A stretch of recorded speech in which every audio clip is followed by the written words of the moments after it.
And then, that. Guild is pursuing free gunner suspects now on the run, causing downtown... That was not the plan. Technically, it was a plan. It just wasn't the same plan that we started with. If we don't leave with this blue button... Amar, we will. We will. I'll be waiting outside. No one moves. We'll be taking this off your hands. What? This? Funny.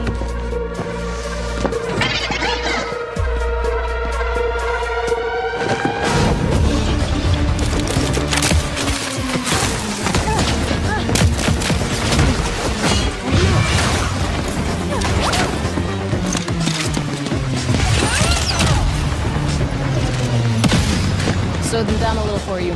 Meet at the rendezvous point. Wait, what? Where's the rendezvous? I didn't catch that! Copy that, Bill.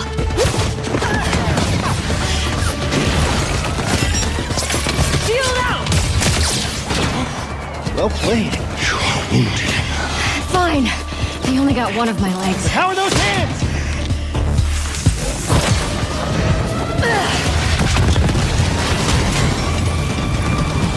How bad is it? You're still mad at me? Lennox! Got him.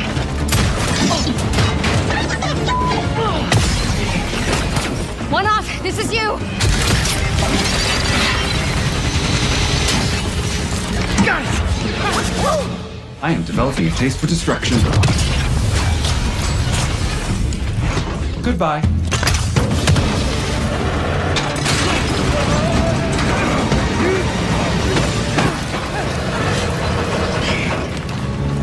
This would be a very dishonorable way for us all to die. Don't worry. Nobody's dying dishonorably. And also, we're bringing this back with us. Hey, Mark. What are you doing? Getting us to the rendezvous point.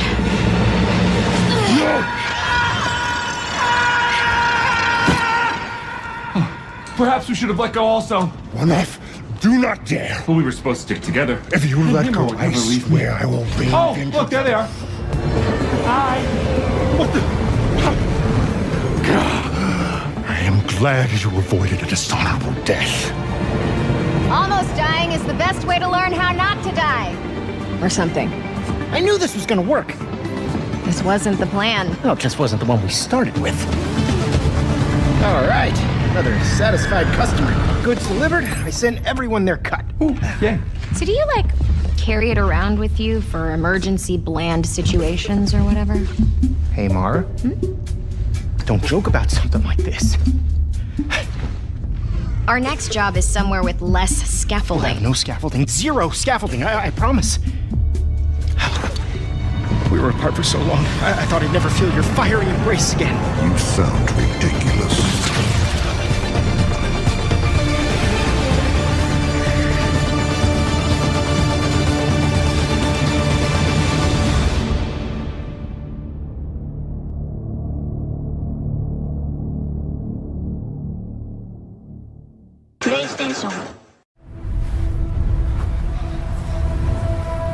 Arrakis is a test. Few survive it.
Arrakis is a test. Few survive it. But the humans that do awaken.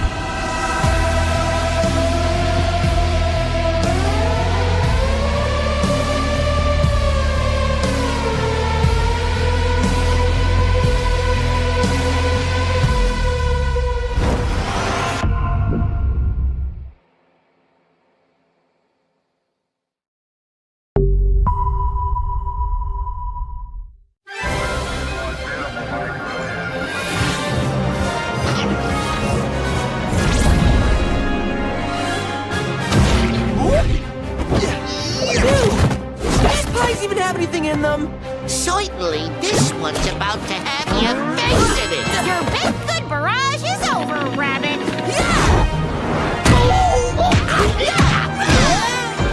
Velma, look out! It's... Wanna see a magic trick? Oh no, an evil clown. Never seen one of those before. mathematical! You realize, of course, this means war! How's that for a finisher?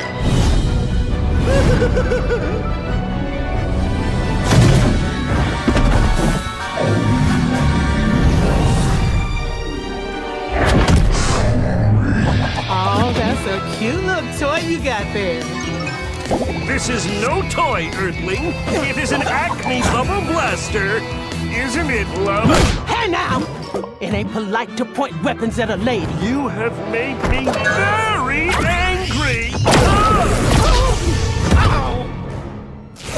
Think I know someone else that's angry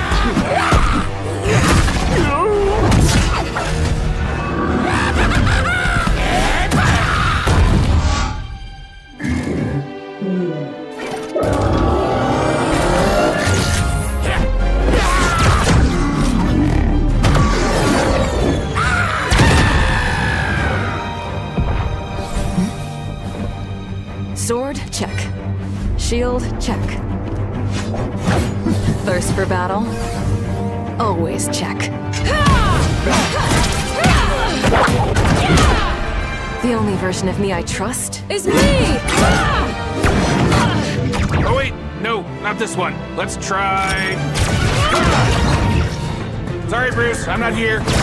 Nuh-uh, too cheery. I hate meddling kids.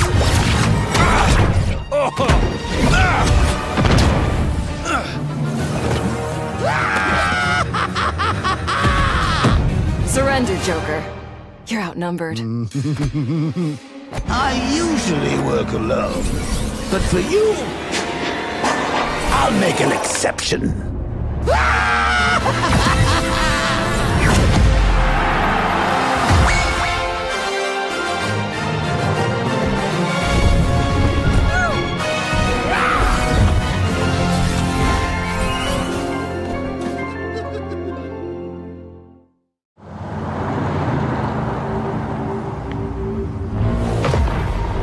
Cedar Hills is not exactly a noted hotbed of criminal activity.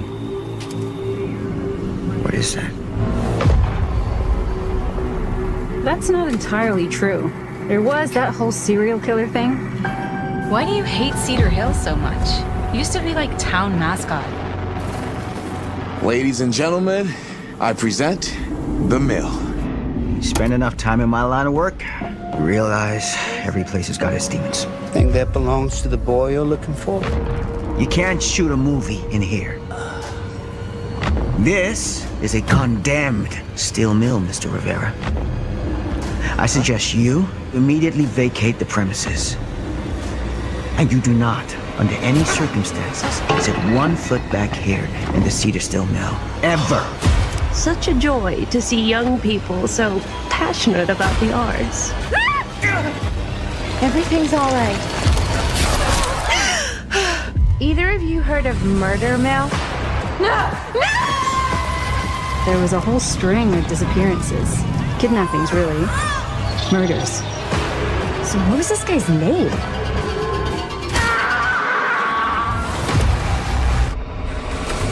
I don't think the police ever found this place. Fuck! Whoever did this might still be here. We can't stay, okay? We gotta go.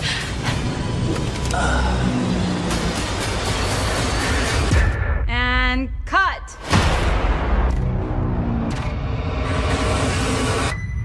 When you make dangerous cinnamon, you walk a dangerous line.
Stars. Feuds. I have seen the miracles you so claim. Until the towering shadows vanished into the mist. I pray for their grace, but all that came were inferior shades. Why do we have to bear the consequences of such power? Time. War. Mortality. These essences shall not fall into your treacherous hands.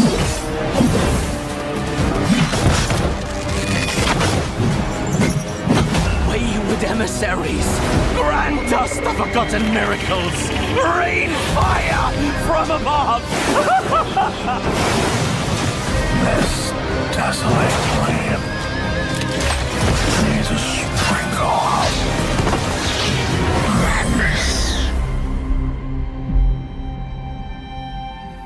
remember, no matter what happens, we did not betray this world.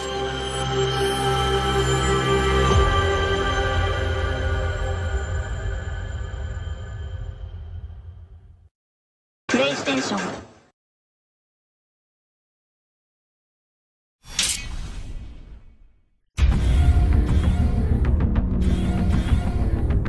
Oh yeah? But I'm plenty strong already. You better not cry and complain when I wipe the floor with you. I'm ready, so bring it on. I'm not gonna lose. Can I even win this fight? Yeah! Da da da da da! Ready for this? Here you go. Time to get serious. Yeah! Oh, shut your mouth. Let's see who the strongest one really is. I won't hold back then. Here goes! Go-Ten! No way we can lose if we fight together. What? Come on, Go-Ten! Okay. Fusion!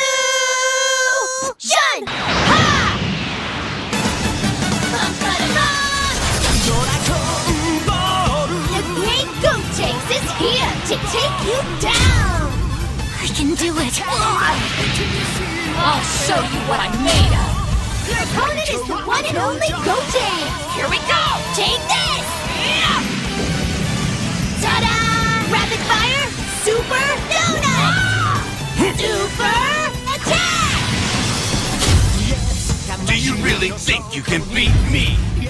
The fun is just getting started. I refuse to lose to someone who transforms with such a dumb-looking pose. Your use of the Potara is but a blasphemous imitation. Behold my true power! Let's do this thing! I, Gogeta, will finish you once and for all! So much food! The exterminator! Now I'm going to crush those ambitions of yours! This is Vegito Blue! Now, let's settle this once and for all! A confrontation between two fused Super Saiyan Blue warriors. Now this should be entertaining! This fight will decide which one of us is the strongest! This is the end for you! You're finished!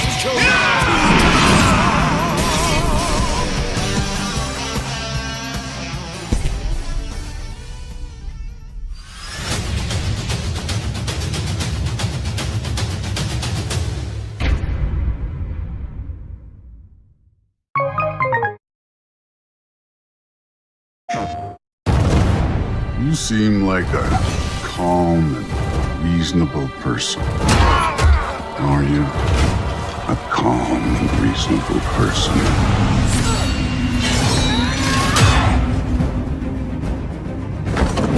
You don't really want war, do you, Kratos? War is coming! The prophecies say Fimbulwinter leads to Ragnarok.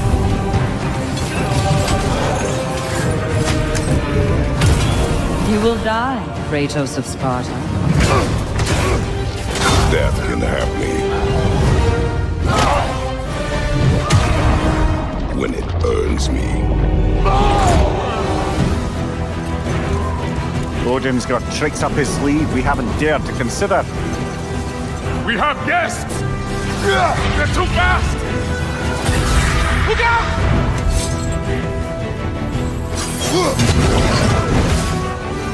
Fate only binds you if you let it.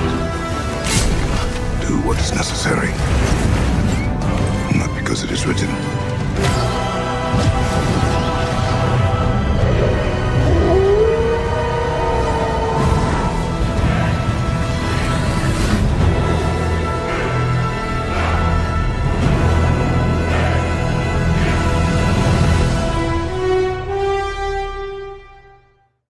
PlayStation.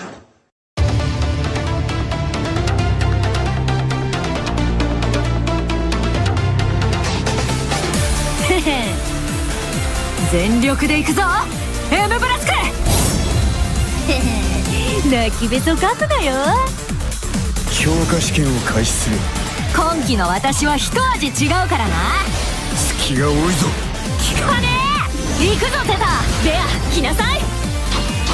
おっとしまった。まだまだそこだな。余裕余裕。私かっこよすぎるだろう。防御がそう逆境で強くなるのが私の M ブラスクだ。 M ブラスク行くぞ。そこだイモータルアソールドスターチェイサー。これでしまいだ。見えてる。負ける気がしない。全部ぶっ飛ばす。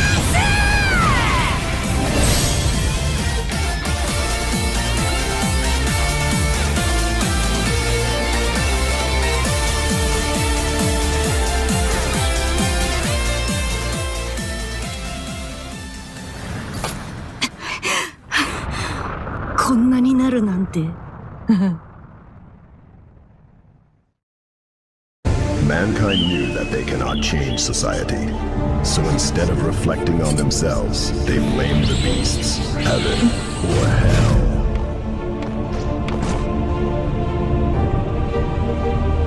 いつまで現役気取ってんだ。君が退屈させてくれればな。Slayer versus Soul. Duel 1. Let's rock!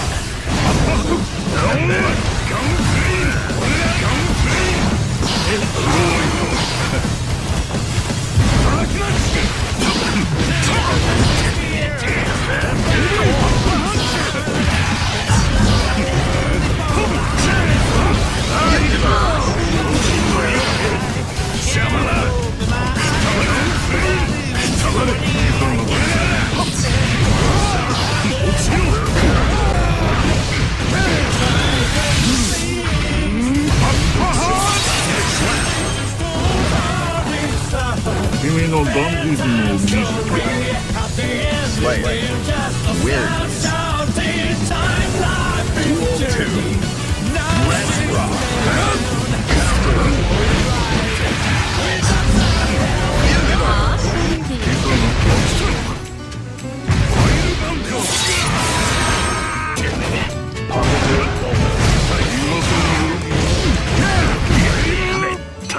Perfect.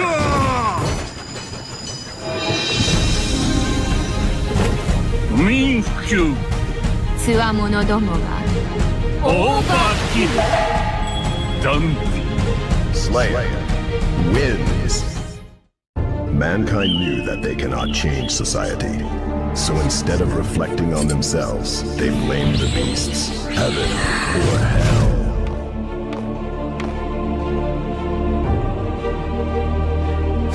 俺様はすこぶる忙しい。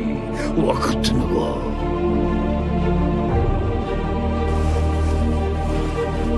元気があってよろしい。若者とは格あるべきだな。Slayer versus Johnny. Duel 1. Let's rock.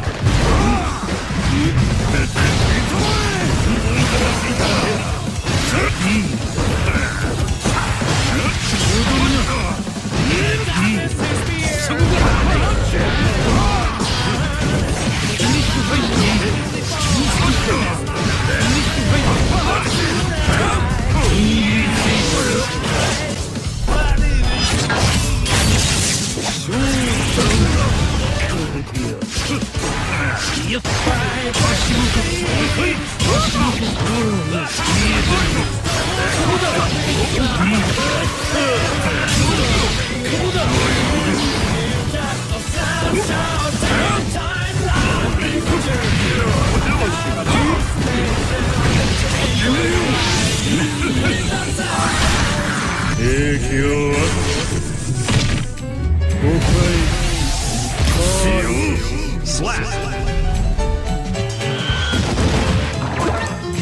次が控えてる。急いでくれるか？ Slayer wins. Duel 2. Let's rock.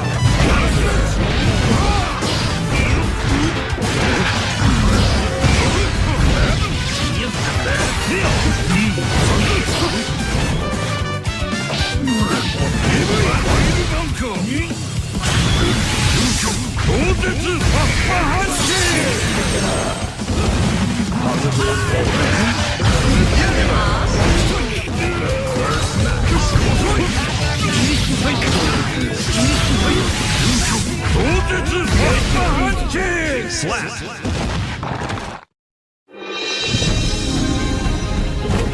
天才的取り越し苦労の安心ダンディー Slayer.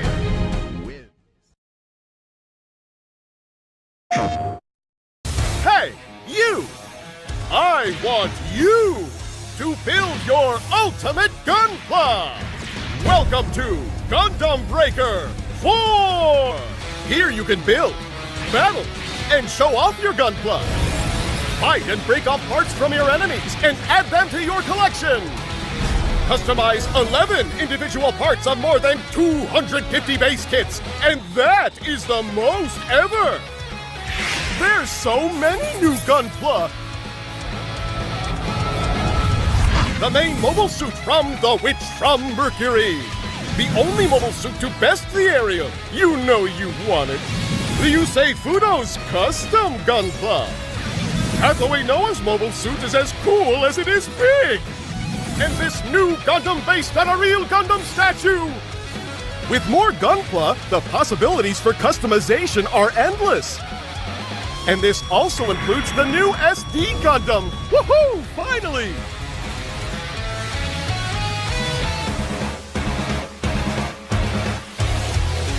Now you can create more than ever before!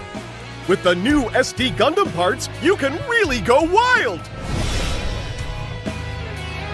It's amazing that from all the hundreds of base kits, you could create your own one-of-a-kind Gunpla! Check these out! Then add a little bit of flair by easily changing the colors! Preset or completely customized, it's up to you! You can also change the size of each part, and that's just crazy! In GB4, you have the freedom to express your creative spirit! Build, battle, and show off like never before! Let everyone see your talent! Gunpla Battle Blaze Beyond Borders!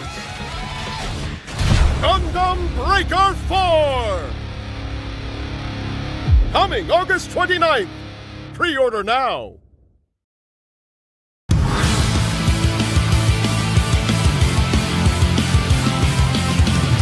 Can you dig it?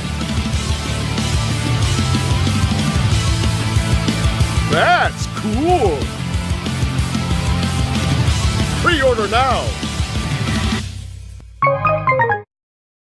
PlayStation.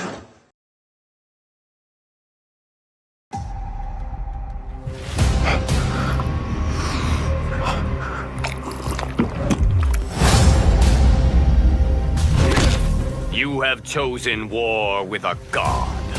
No, you have.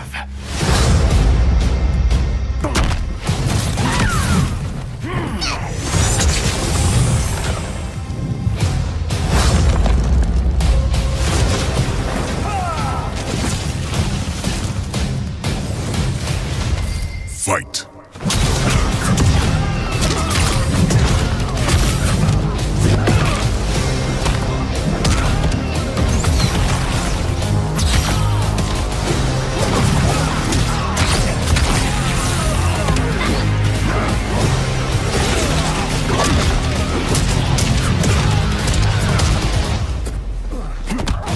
That'll get ratings. You You are the most insecure, most selfish... Sticks and stones, Katana.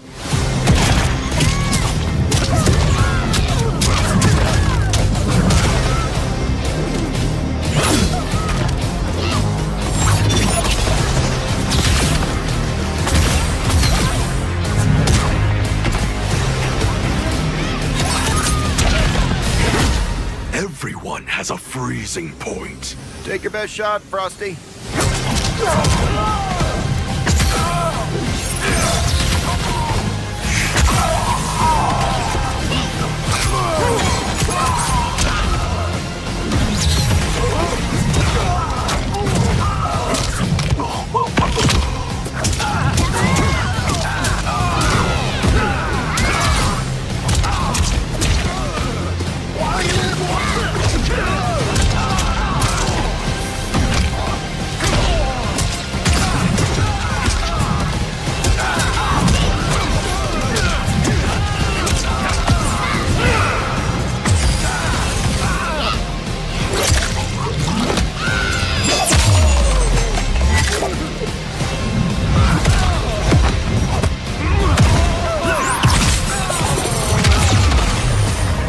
Finish him.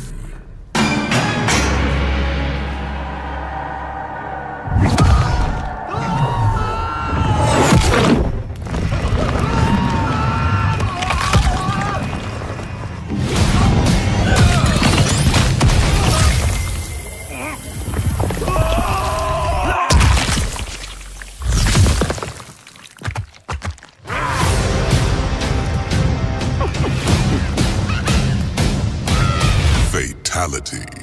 Homelander wins.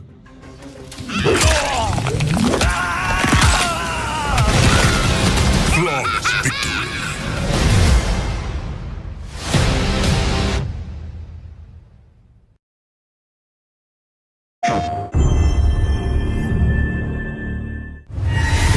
Hello, friends and fans.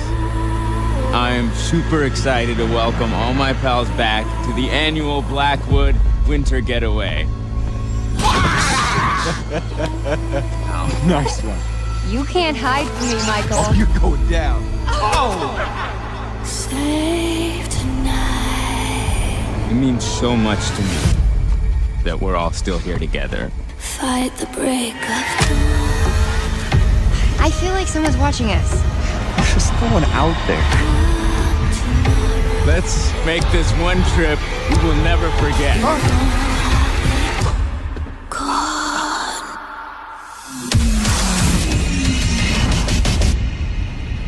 Mike, Emily?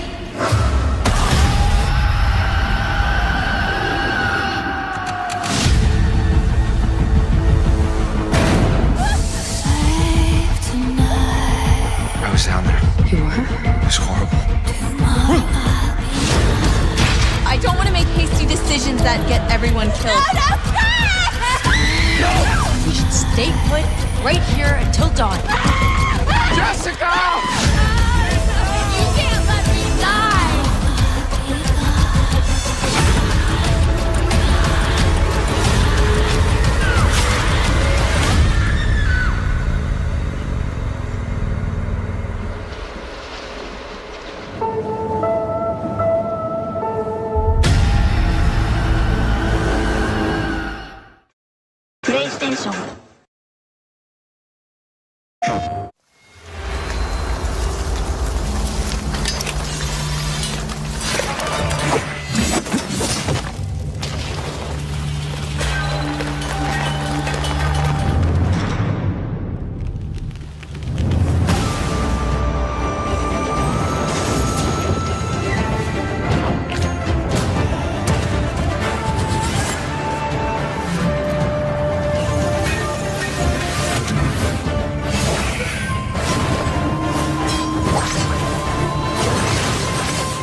テーション。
We have obtained the item you requested.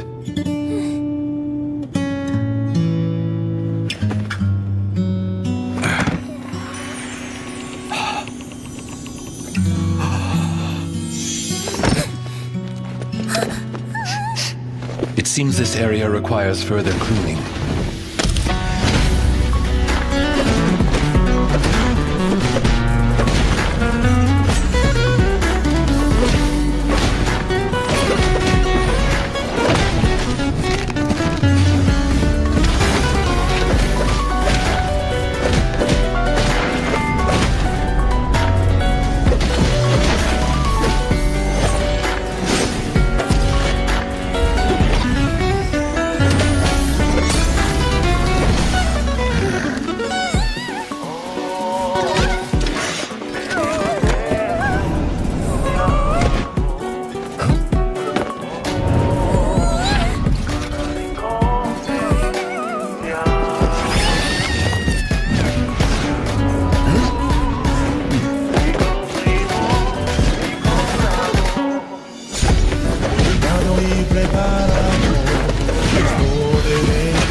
What a unique design! I can barely take my eyes off of it! Huh? Thank you for using Victoria Housekeeping. We look forward to serving you again.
When we started working on Path of Exile 2 on console, we knew we had to do a much better job than we'd done in the past. And Path of Exile 2 is a great game to do that with, because the combat is so much more visceral and action-oriented. As soon as we tried it on a controller, all of those extra features that we did to make melee combat feel so much better just really came out and felt great. We've got a dedicated team for console now, and they were able to create a new user interface just for controller, and we're really excited to show it to you guys. It's twin stick, so basically left stick is your movement, as you'd expect, and right stick is the directional control for your character, so it allows you to do things like run backwards and stuff like that. It also overrides the auto-targeting, so it allows you to actually manually target enemies that are surrounding you, giving you much greater control. It works in combination with the keybinds, so we've got 24 keybinds that we have for the game, which sounds a bit daunting, but the way we kind of manage that is each skill that you gain is basically given a default bind, and then you can choose to override that if you want, if it's completely in the player's hands to choose where they want to bind the actual skills. You have a lot of freedom with regards to your design of your build, because that is the nature of the game, is like we need to allow that flexibility for players to create whatever they want to play.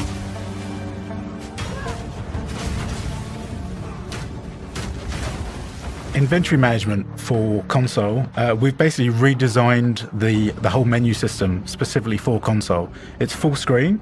It provides you with a preview of your character, so you can actually see the full model of the character close up. But functionally, we still hold fidelity with the actual PC game. So inventory management is like you can pick up an item, move it around and place it and equip it as usual. But we also provide shortcuts. So like there's a fast way to equip, there's a fast way to use an item in your inventory. So when we're thinking about what would be a great reason to play Path of Exile on a couch, one of the things that we knew a lot of people would really enjoy was playing with their friends in co-op. This is actually a feature that a lot of games just don't bother with anymore, but it's something that I really love personally. You can play through the whole game from beginning to end together, enjoying the story along the way. And one of the great things is that in Path of Exile 2, we have a lot more synergy between our classes. So if you're playing something different from your friend, you'll probably find a lot of ways to work together. So the addition of Couch Co-op was initially a bit of an experiment at first, and then we started to expand on it. We introduced like separate HUDs for each of the characters, and then once we got the camera system working with two characters, it really started to kind of come together and play really nicely. So then we expanded on that by providing Couch Co-op players with panel versions of the full screen menus that I've spoken about. Which allowed us to have like simultaneous play with regards to inventory management and adjusting your passive skill tree and stuff like that. It was really just an evolution of the original sort of single player game that actually turned into something pretty special.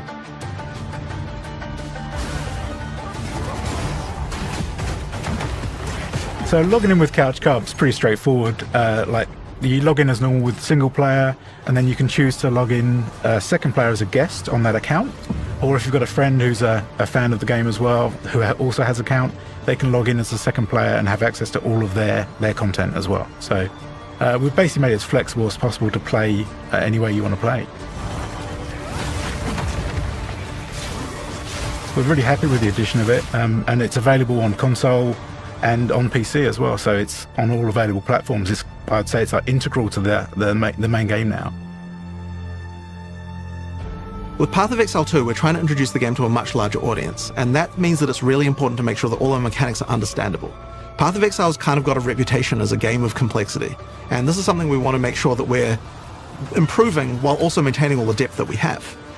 So we're making sure in PoE 2 that we've got a lot more systems around giving you more information. Our item system, for example, it's certainly an area that had some complexity to it. Well, in PoE 2 we wanted to make sure there just weren't any hidden mechanics anymore, and so we've added a help system built into every hover. You get the press of a button, you can get help about what any stat does, and we found that that's really useful to the play experience. Path of Exile 2 has full cross-play and cross-progression. Cross-progression basically allows you to play your game on your PC, and then if you want to move to the couch and continue play, then you can. You can just switch on your PlayStation and continue playing. It makes sense for us to release this on PC and consoles at the same time. The models we're supporting are PlayStation 5 and Xbox Series models. People around their office have had a huge amount of fun on the console version of PoE 2, especially with the couch co-op. We'll be having a beta on console simultaneously with PC at the end of the year. I'm really excited to see what you guys think. Yeah, I'm really looking forward to converting everyone to use a controller when they're playing Path of Exile 2.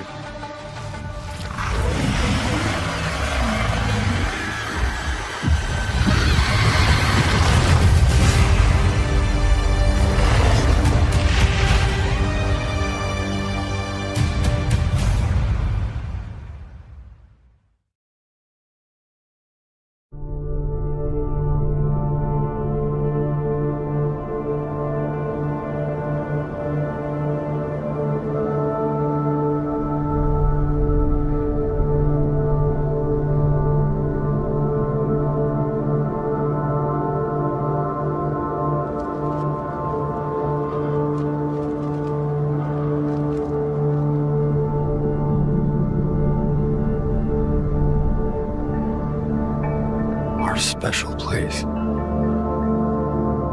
What could she mean?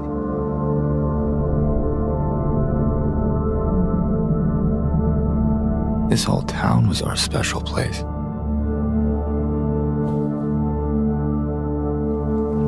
You promised you'd take me there again someday. But you never did.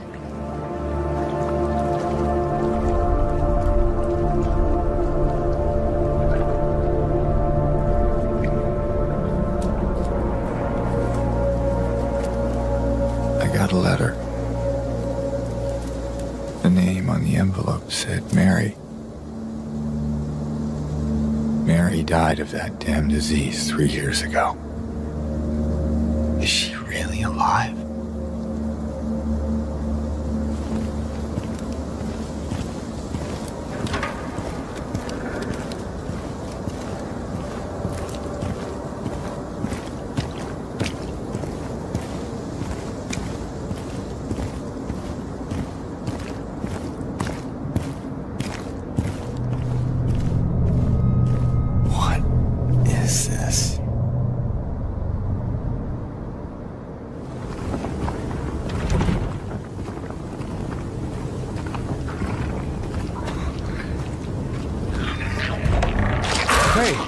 Wait.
you got there? None of your business. You didn't love Mary anyway. What? Hey, wait! How do you know her name?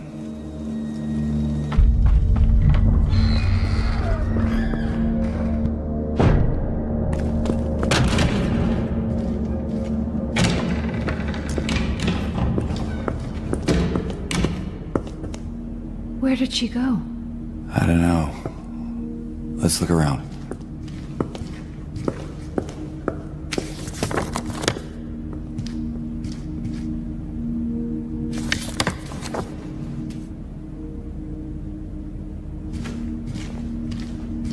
This place feels so empty. More than the other places we've been.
Laura!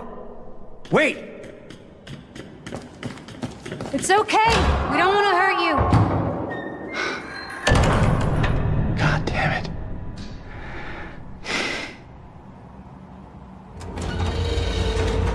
Now,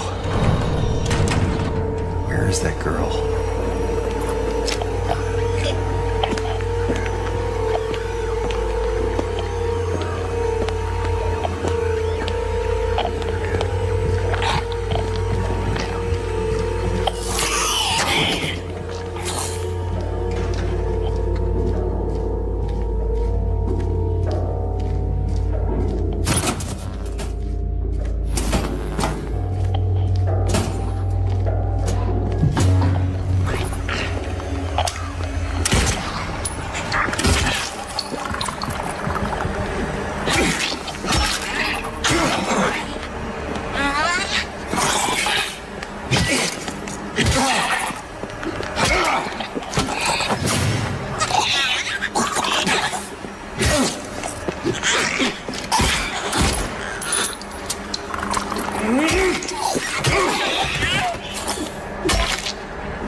Why do you keep running away from me?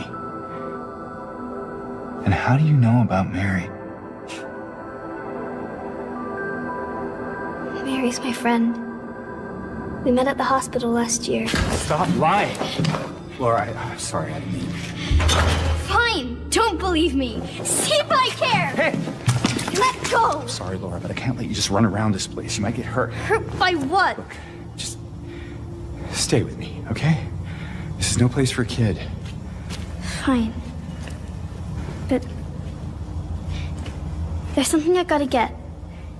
Laura. It's important. What is it? A letter. From Mary. What? I hid it. In there.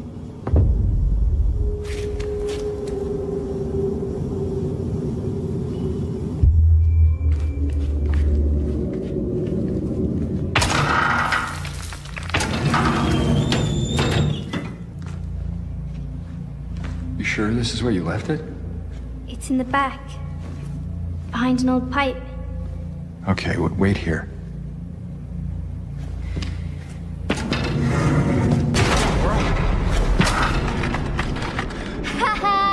Open the door, Laura. Why should I? I'm a liar, right? Want me to open it? Huh? Do ya? Let me out of here, you little brat. In your dreams, fart face. Please open the door. There's something in here. Sure there is. A big lying fart face. See ya, fart face! Laura! Laura!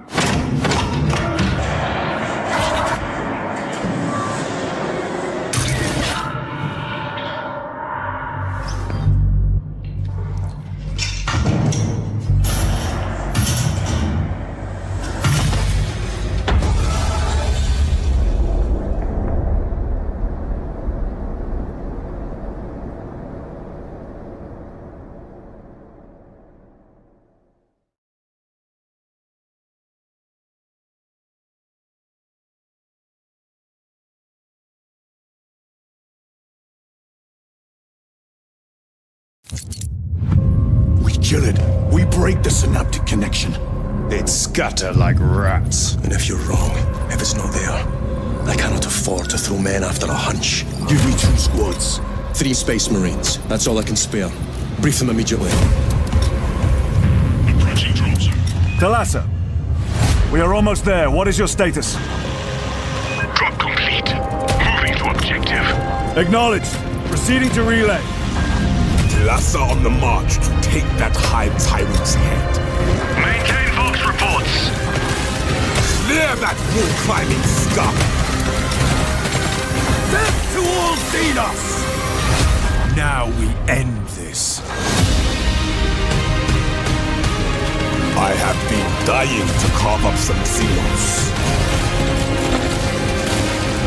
Bomb is in place, Command! We can make it! Keep going!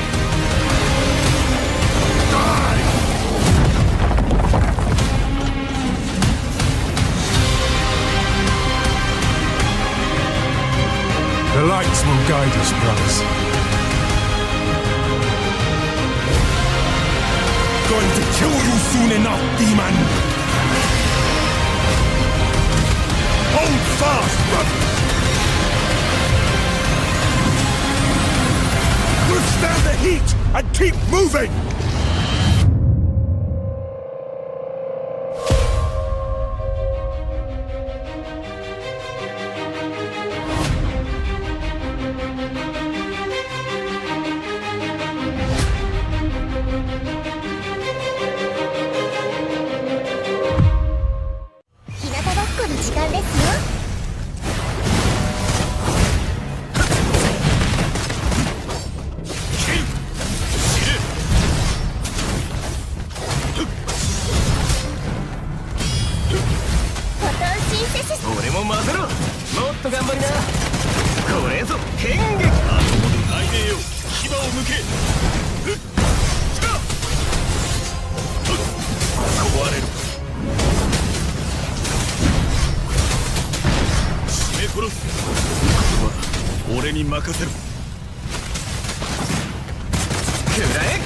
見切れるかな。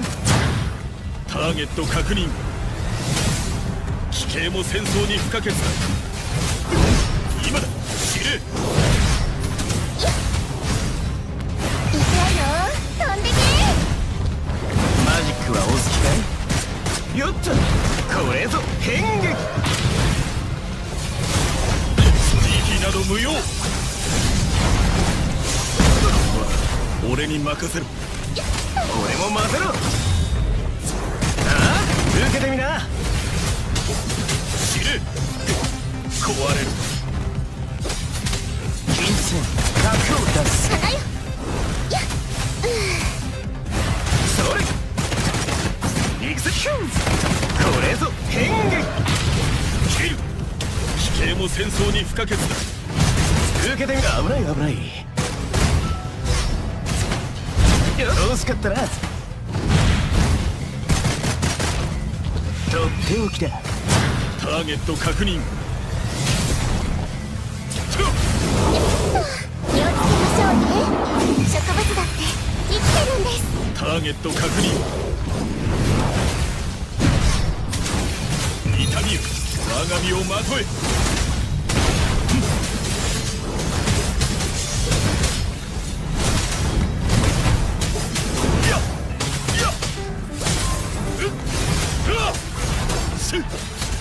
俺も混ぜろ。当たらないよ。かすり傷だ。あ、こっちだ。あ、受けてみな。今だ。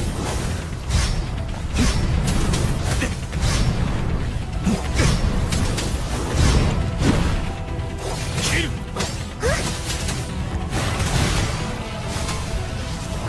俺も混ぜろ。もっと頑張りな。ターゲット確認。奇形も戦争に不可欠だ。慈悲など無用。その程度か。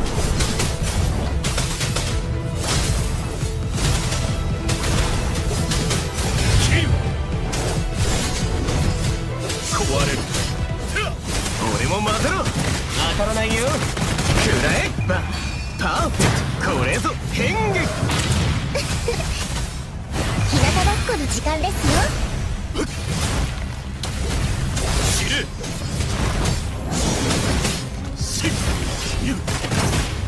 受けてみな。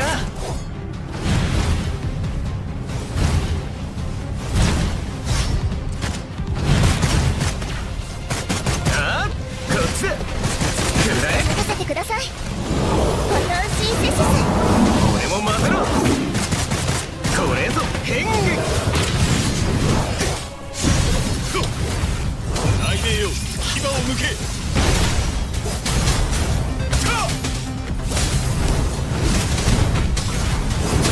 切る。知れ。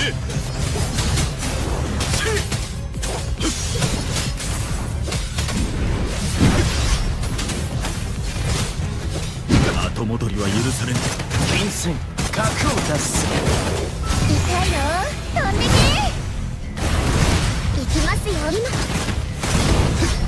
ターゲット確認。捕らえた。今だ。痛みよ、我が身をまとえ。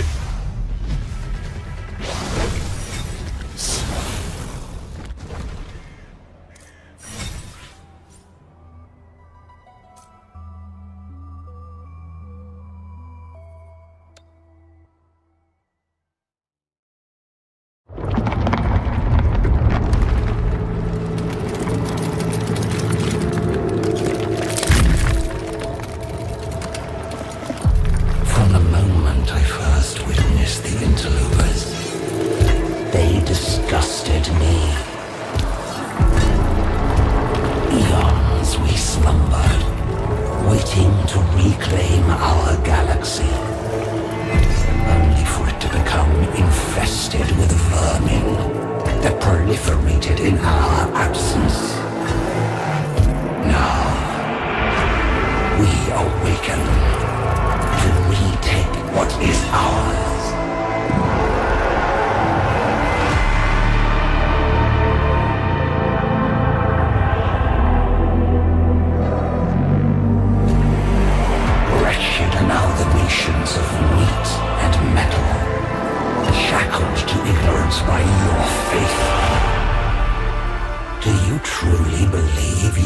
can stop us.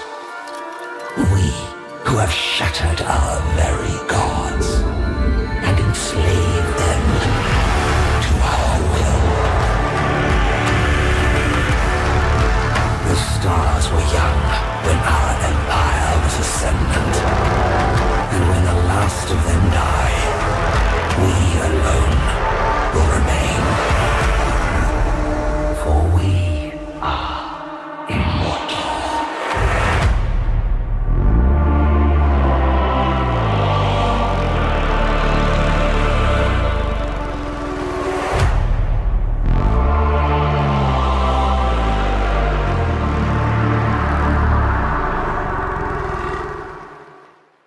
The Alters is a strange, genre-bending sci-fi survival game that's centered around cloning its protagonist. After Jan Dolsky, a spaceship engineer, crash lands on a desolate, uncharted planet, he must clone himself to survive. It's an odd premise, but it's one that developer 11-Bit Studios tackles earnestly. Cloning Jan is built around a series of what-if questions. What if Jan pursued a career in chemistry instead of engineering? Or what if he stood up to his abusive father? These what-if questions are at the heart of the Alters' themes and narrative. The demo begins as Jan crash lands on a black sand beach with jagged cliffs and rough water. The Alters has a strong visual identity, with the almost monochrome world punctuated by bright and colorful flares lighting up the sky as rain pours down. The world looks beautiful, ferocious, and alien all at once. As Jan makes his way to the mobile base, a giant wheel-like structure, he learns that his whole crew, including the captain, died on impact. He is alone and very, very far from home. Upon reaching the mobile base, Jan learns that he must relocate the base before sunrise, otherwise the sunlight will fry everything it touches. In order to get it up and running, Jan needs natural resources and a technician. And to accrue the necessary resources, Jan must set up mining outposts on top of mineral deposits in the surrounding area. The materials can then be transported back to the mobile base by daisy-chaining pylons together. It's a rather straightforward process with just enough quirks and intricacies to keep it engaging. However, recruiting a technician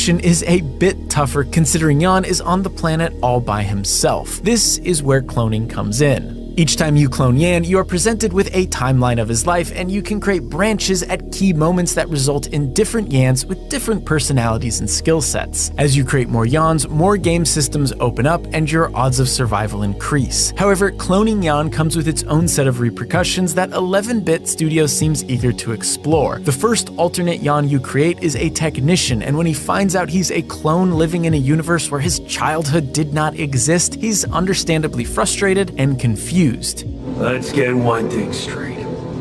I did what you created me for. Now stay away from me. Jan's decision to clone himself doesn't come easily either. The logistical and ethical implications weigh heavy on him, but one person can't run the mobile base all alone. Due to the urgency of the situation and pressure from the unsavory organization that funded the expedition, he suspends his moral dilemma and clones himself. Backed by some light social sim mechanics and dialogue options, Proto Jan must earn Technician Jan's trust by spending time and bonding with him. Chatting with Jan's alter is surprisingly novel. Sure, they are biologically the same person, but because Technician Jan chose a different path than Proto Jan, it's fascinating to see how their parallel lives have impacted who they are and how they navigate the world. The Alters, based on my 2-hour preview, seems like the perfect setup to explore its themes of individualism and identity and the complicated relationship of nature versus nurture. According to the game director Tomasz Kasiewicz, learning, understanding them, and managing them effectively, that's at the very core of managing the crew. The key to a good management of their emotions is to truly understand them as the people, understand their life paths, how they got here, like what affected their personalities and made them who they are. If we understand as well, we can understand that maybe with another alter we could, sort of appeal to his ambition.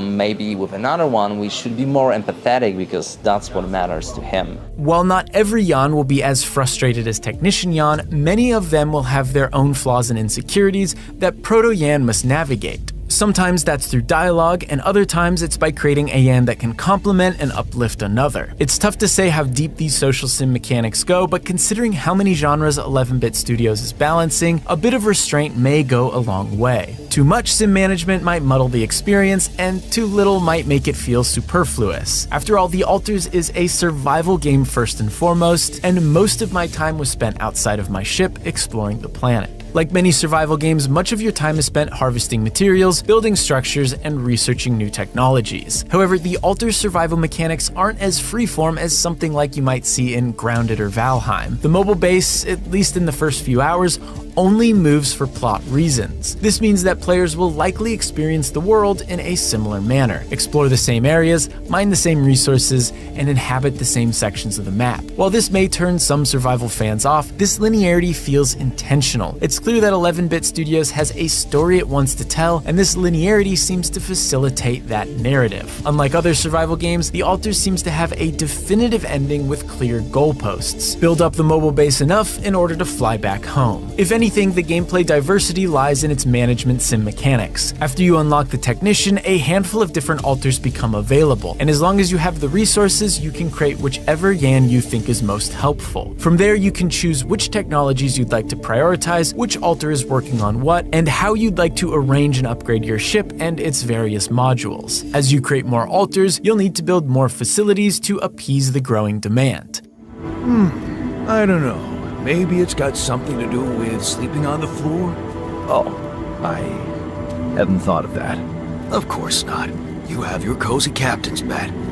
Eventually, your ship could become a small self-sufficient colony populated entirely by Yans. When I asked Kishelevich about how 11-bit Studios balance and blends all these disparate genres, he said, we wanted to, find the tools and the element of different genres that would just, suit the message and the topic of the game in the best way. So combining them together from the very early stages of the game was a big challenge, but also something exciting. We were like, okay, if we make this work together, it's gonna be something else, something different. In order for the player to feel like they are exploring an uncharted planet with a crew of clones, the gameplay needed to support that. That meant social sim mechanics to give the crew a bit of dynamism, survival elements to make the planet feel dangerous, and a management system to fully utilize your crew. Based on my hands-on session, it seems like 11-bit Studios has found a way to merge these disparate genres in a way that feels elegant. Not one mechanic or system felt overbearing, and all of them had a tangible purpose that fit within the overall premise. That said, The Alters is spinning a lot of places.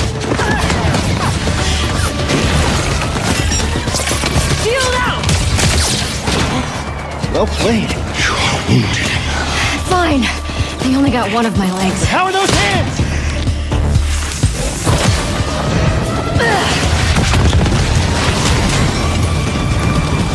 How bad is it? You're still mad at me?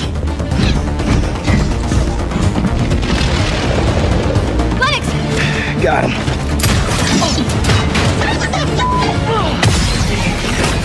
One off. This is you. Got it. I am developing a taste for destruction. Goodbye.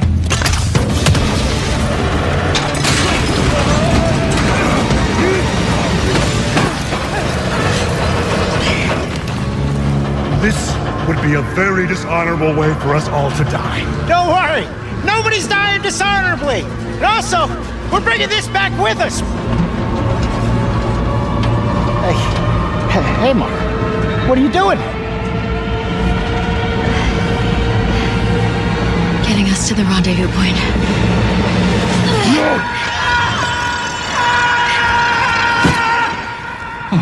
Perhaps we should have let go also. One off. Do not dare. Well, we were supposed to stick together. If you let go, I swear I will be. Oh, look, there they are. Hi. What the? I am glad you avoided a dishonorable death. Almost dying is the best way to learn how not to die. Or something. I knew this was gonna work. This wasn't the plan. No, it just wasn't the one we started with. All right. Another satisfied customer. Goods delivered. I send everyone their cut. Ooh, yeah. So do you, carry it around with you for emergency bland situations or whatever? Hey, Mara. Don't joke about something like this. Our next job is somewhere with less scaffolding. No scaffolding. Zero scaffolding, I promise. We were apart for so long. I thought I'd never feel your fiery embrace again.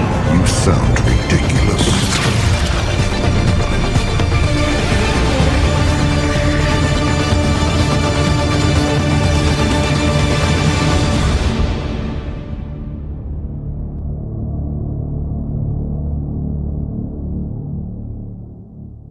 PlayStation.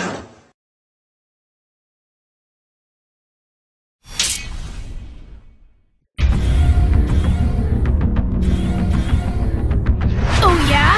But I'm plenty strong already. You better not cry and complain when I wipe the floor with you. I'm ready, so bring it on. I'm not gonna lose. Can I even win this fight? Yeah! Da-da-da-da-da! Ready for this? Here you go! Time to get serious!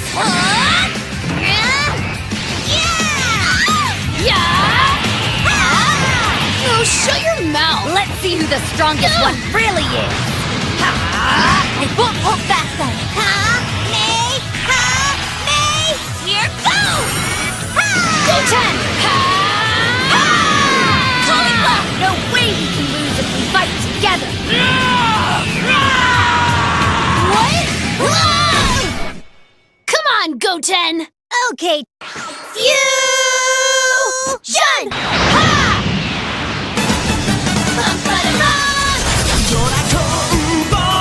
The great Goat Chase is here to take you down! I can do it! I'll show you what I'm made of! Your opponent is the one and only Goat Chase! Here we go! Take this! Ta-da! Rapid fire! Super Donut! Super attack! Do you really think you can beat me? The fun is just getting started. I refuse to lose to someone who transforms with such a dumb-looking pose! Your use of the Potara is but a blasphemous imitation. Behold my true power! Let's do this thing! I, Gogeta, will finish you once and for all! Intellect fool! The exterminated! Now I'm going to crush those ambitions of yours! This is Vegito Blue! Now, let's settle this once and for all! A confrontation between two fused Super Saiyan Blue warriors. Now this should be entertaining! This fight will decide which one of us is the strongest! This is the end for you! You're finished!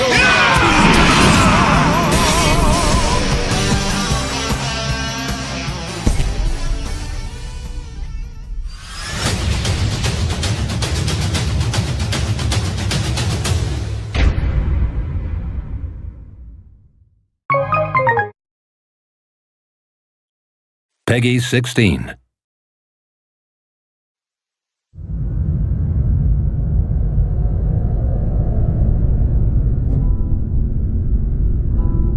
Mikula the Kind spoke of the beginning.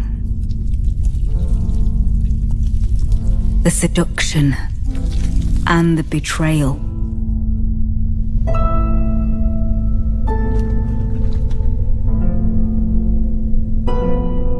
An affair from which gold arose.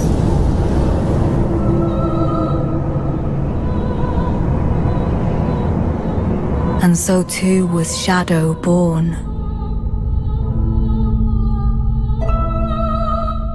What followed was a war unseen.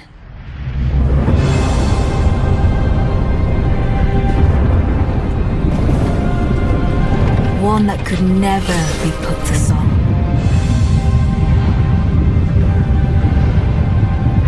A purge without grace or honor.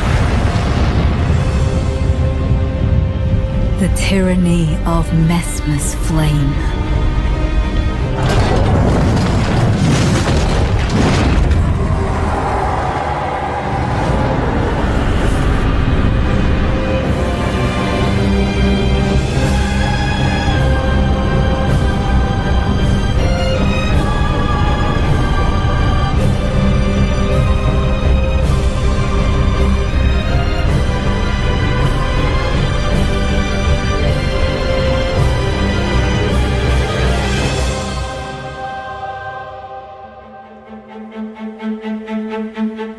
And so kindly Mikula would abandon everything.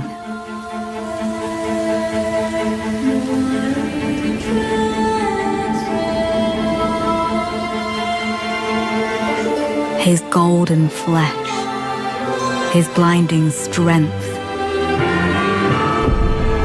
even his fate.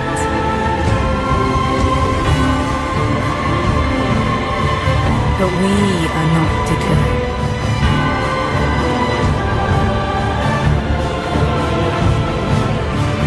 We choose to follow.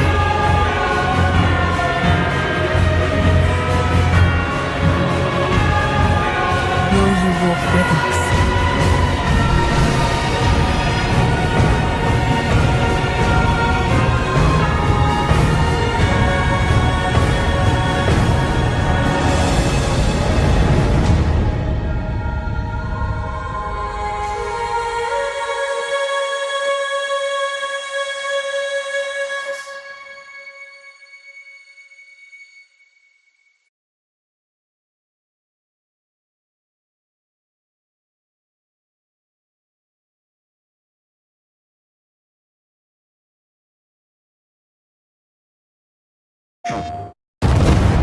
You seem like a calm and reasonable person. Are you? A calm and reasonable person.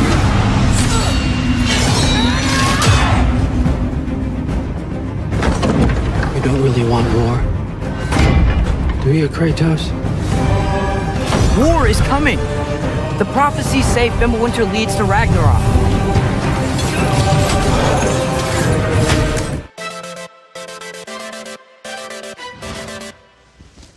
Welcome. We are here. This is GameSpot. I'm Curtin Davina. I'm joined with Lucy James and Tamora Hussein.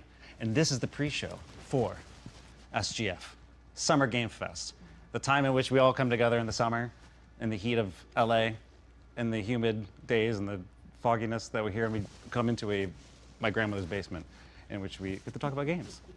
A beautiful set. A beautiful set. A beautiful set in which I get to imagine the relationship with my grandmother in her basement that I never had, filled with all the things I love. Wonderful. I thought we were talking about video games, but apparently we're digging into your childhood trauma. Yeah, she was an Italian woman. Anyways, we don't have to get into this. I am so happy to be here with you folks. So thank you for being here and welcome. We are here. I want to kick it off by there's a piece of paper, an envelope, and a pen underneath your seats. Oh, okay. You know, I saw that, and I thought someone had left it by accident. And what I would like you to do, Okay. I would like you to write down your predictions. Okay. Do not show them to each other. And then when you're done, sign your name, put it in the envelope, and then give it to me. Okay. And then we will reveal. We're doing this now? Yes, right now. Okay. And then we will reveal in the post-show the answers behind these envelopes, and we'll see who predicted things, or got the future. Okay. Maybe you put it into the world. Don't think too hard about it. Well, you said that, and now I'm stuck. Okay. It's fine. I mean, I can only predict that we're gonna have a Jackie Chan Stunt Master Remaster master game for the Master system is what we're planning. So, all right. So as we kick this off and they're writing down their memoirs. How many do you want? Just one. Just one. Oh. Just one? Yeah, just one. I'm not gonna take everyone's time, and we're gonna have you writing away and get this going. So this is what, the 4th SGF? Second or third? Yeah, we'll find out. Yeah. Okay, I've done my little letter. Can I put it in the envelope? Or is that... Yes, you may. Yeah, it's going to be bigger this year. I'm very excited. We went down to the campus this morning to pick up our badges and everything. Took a little look.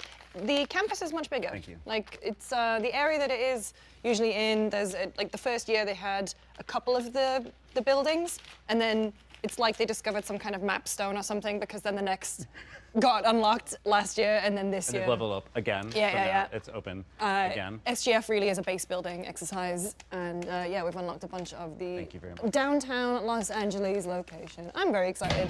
I had to pick up 8 collectibles on the way. Yeah. Yeah, it's a very open-world experience. I've fast traveled back and forth a few times this week. And we won't be able to see anything until tomorrow. Yeah, going down, got appointments.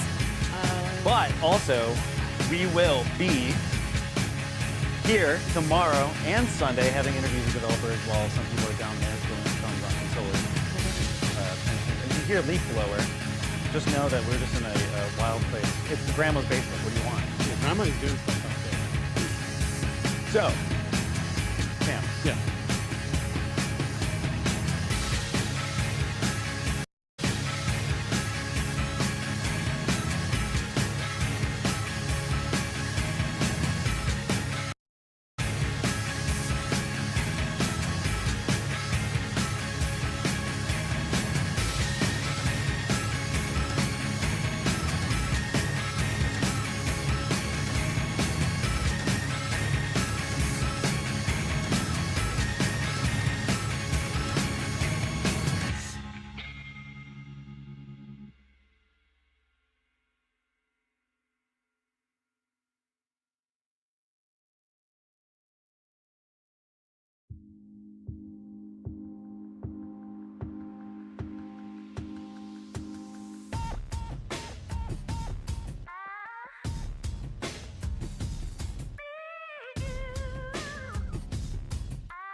Please welcome to the stage the creator of the Game Awards, Jeff Keighley.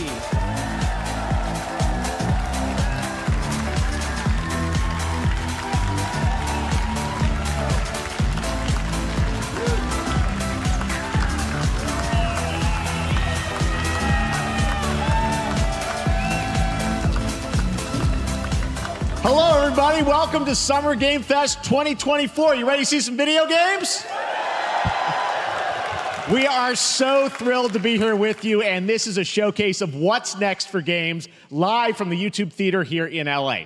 Now, if you're watching this show, first of all, welcome. I know everyone around the world is joining us for this special moment. And I know if you watch this show, you don't just play games, you deeply care about this art form and the health of this industry. The good news is that we have a lot of amazing games to show you from creators around the world over the next 2 hours.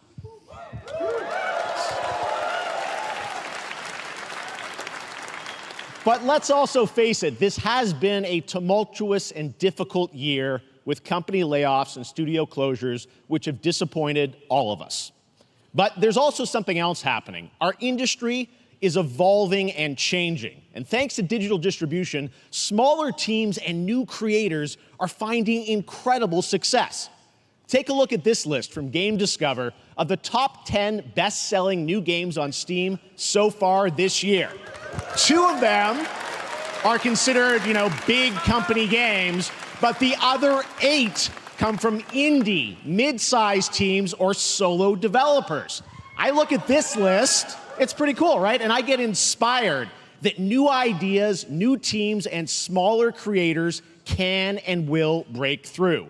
It's a reminder to big companies that they have to treat their developers right, because today there are many paths to sustainability and success, and that's what makes this industry so great. And you'll see that reflected in the show today, because over the next 2 hours, we'll have big franchises on stage like Star Wars, Batman, and Harry Potter, but also smaller titles, including a few games made by single individuals and first-time creators that we invited to be part of this show because we think this platform is important as a way to show you new things that you might not even know about. So when you see a game that piques your interest, please wishlist it, or even better, send it to a friend and get them excited. That's how we together can grow the gaming community. And we are going to do that today over the next 2 hours, as we have a lot of games to show you, plus Day of the Devs directly after with even more indie titles. So should we get to the games? All right, it all begins right now. Here's our first announcement. Next. Hey, look, this is a hot dog guy auditioning for the lead and unannounced action game. We see you as more of a sidekick. Oh, sure, I get that a lot, but check out my range. Okay. Rage! Empathy. Oh, hilarity! This guy! Straight! Hey, what game is this anyway? Hey, over here! Hey, neat costume. I gotta get me one of those. Ooh, sandwich. Sorry, gotta go. Who is that? That hot dog guy is Aloy, an amazing video game lead. Thunderjaw went mad and is tearing through the valley. Don't worry, I'll bring it down. This is gonna be fun. Yeah, right in the eye. And cut fire attack. A lonely hero, hunting machines all by herself. Hello, I have friends, you know. Let's do this! Right. A friendly hero, hunting with her pals.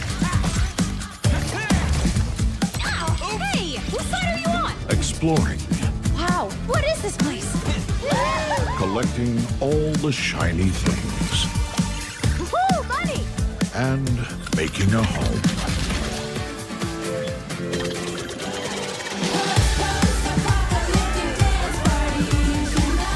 Aloy, the Thunderjaw's back. Oh, right, the Thunderjaw. Ooh, that's a big one. Here we go.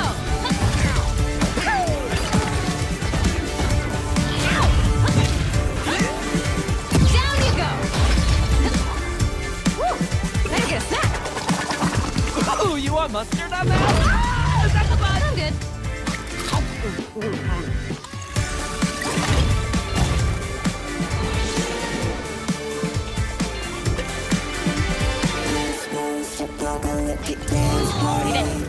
Leave it. PlayStation. There you go. Wasn't that fun? That was LEGO Horizon Adventures, coming out later this year for PlayStation, but also day one on PC and Nintendo Switch. It's a playful, lighthearted story inspired by the world of Horizon, designed with two-player action in mind, supporting couch and online co-op. All right, now we're going to completely shift the tone to the next game from Torn Banner Studios, the developers behind Chivalry 2. For their next project, they are proud to announce No More Room in Hell 2, the sequel to the 2011 award-winning Source mod. 8 players start separate in the dark, and it's up to you to find your friends and survive with permadeath. Here is the first look.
coming this Halloween. Looks really, really intense. All right, to introduce our next game, please join me in welcoming someone who I've known for over a decade. She's been a huge fan of some of our reveals like Street Fighter VI a few years ago, and of course, Final Fantasy VII Rebirth last year when she was sitting in the audience. Well, this year, she's joining us on stage.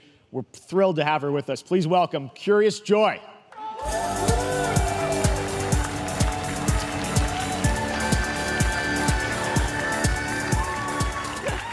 Thank you, Jeff.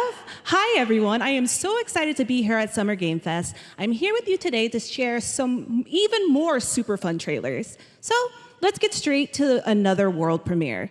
This is a highly anticipated game from a beloved franchise. Let's take a look. As young witches and wizards, we all dream of soaring through the sky like our favorite heroes. When it comes to Quidditch, we've all wondered, do I have what it takes to be the next Quidditch star?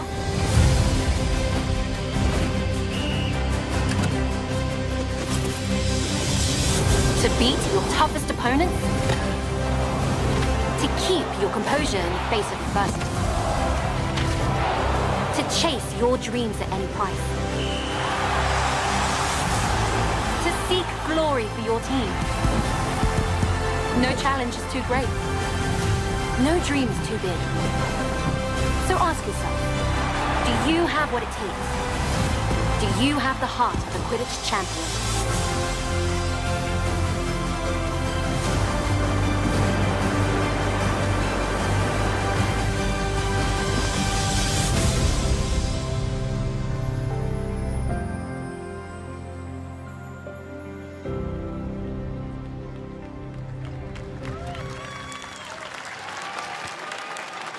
That's Harry Potter Quidditch Champions launching worldwide on September 3rd for consoles and PC.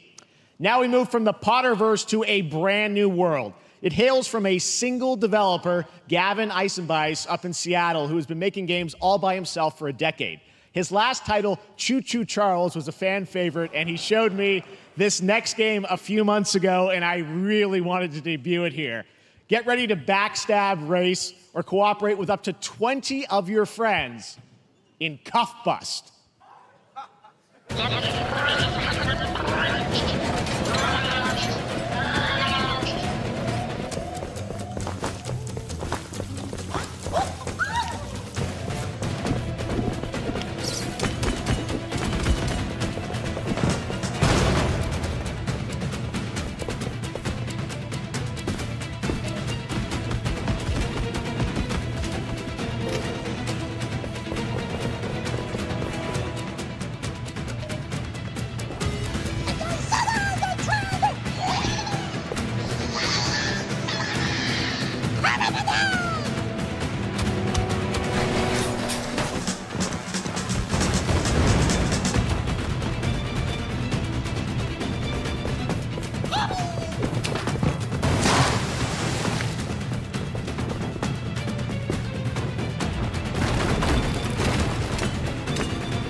That's a fun one, right? And remember, that's all made by one person. Congratulations, Gavin. So glad to have that on stage.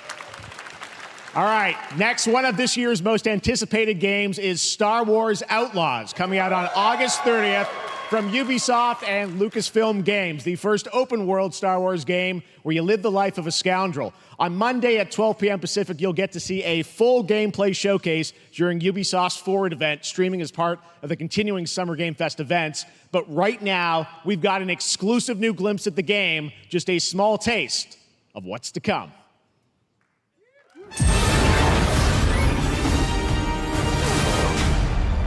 A friend needs a little something stolen.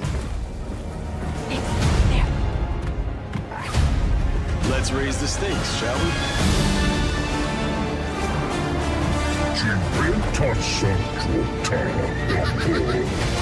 Hold tight!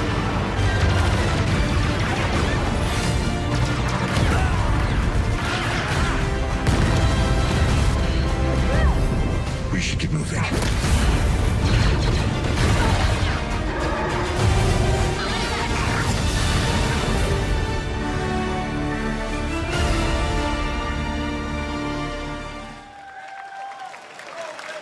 I think I spotted Lando there. So great. And by the way, I'm just noticing everything we've shown you so far, I think is going to be, coming out, this year, Cuff Bus. I'm not quite sure, but it's so cool that there's stuff that we're going to get to play in the next few months here. All right, well, moving back to smaller teams, a few weeks ago, I had a chance to play through this next game, and I have to say, it is really spectacular. Neva comes from Nomada Studio, the creators of the Game Award-winning game Grease. It chronicles the story of Alba, a woman bound to a curious wolf cub.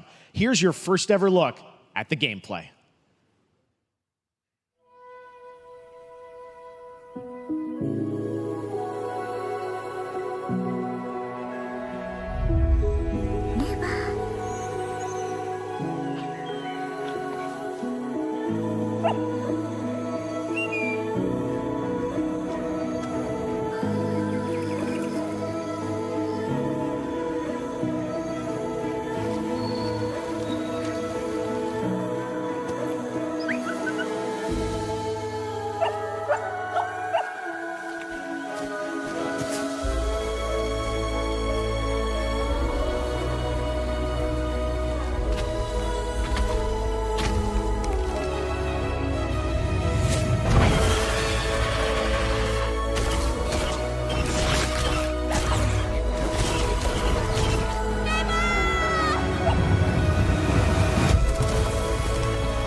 Trust me, that game is such a true work of art, especially when we get into some of the combat. It is tons of fun to play. And there's much more coming later today in the Devolver Direct, which will air directly after the Day of the Devs on this same stream. So we've got lots more for you.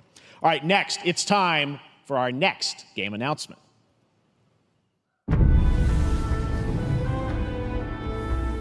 Study the past if you would define the future. All are architects of fate, working in these walls of time. Let us all for death prepare, or on the last great journey fare. Let me not then die ingloriously and without a struggle. But let me first do some great thing that shall be told among men hereafter. Each of us shall endure this world's life until the end.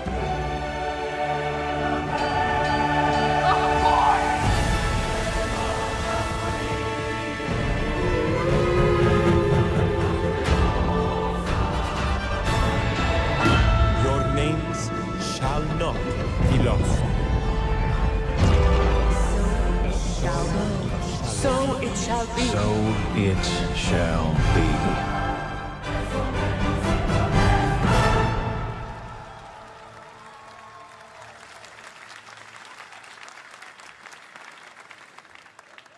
Hello everyone at Summer Game Fest. On behalf of the Firaxis team, we are thrilled to finally announce that Civilization 7 is coming day and date to PC and consoles next year. I'm in awe of the amazing team that has brought us to this moment, but we also have to thank you, our incredible fans around the world, for your overwhelming support of this franchise for over 30 years. We can't wait to share more, and we hope you'll join us later this summer for the full reveal of Civilization 7. In the meantime, stay civilized.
Perhaps humans were fated to build the monoliths, reaching heaven and returning with a gift. Stardust. But mankind was given more than it wished for. Not progress, but chaos. Every new height brings a terrible fall. And yet hope still glimmers. Even in the depths of the unknown, like mayflies, we die to live again.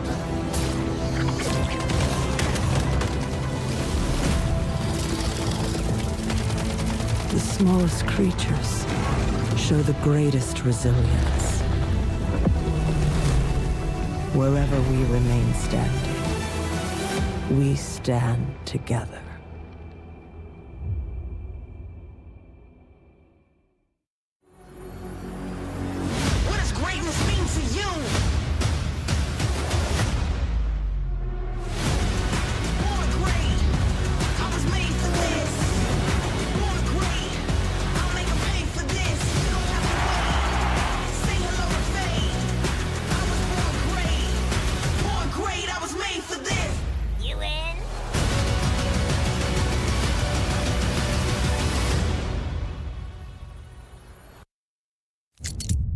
Have any of you faced Tyranids before? Only these past 2 days. Then there is much to learn. The numbers are endless. I will take you all with me. Brothers, we fight! For Ultima!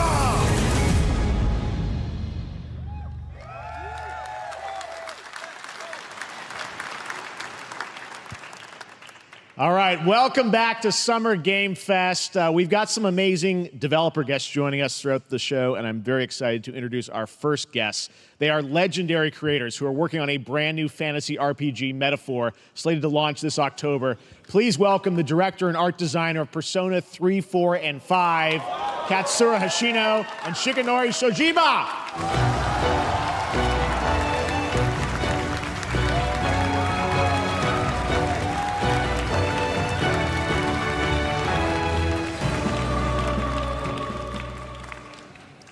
ありがとうございます。アトラスの橋野です。今日は副島さんと一緒にこのステージに立ててとても光栄に思ってます。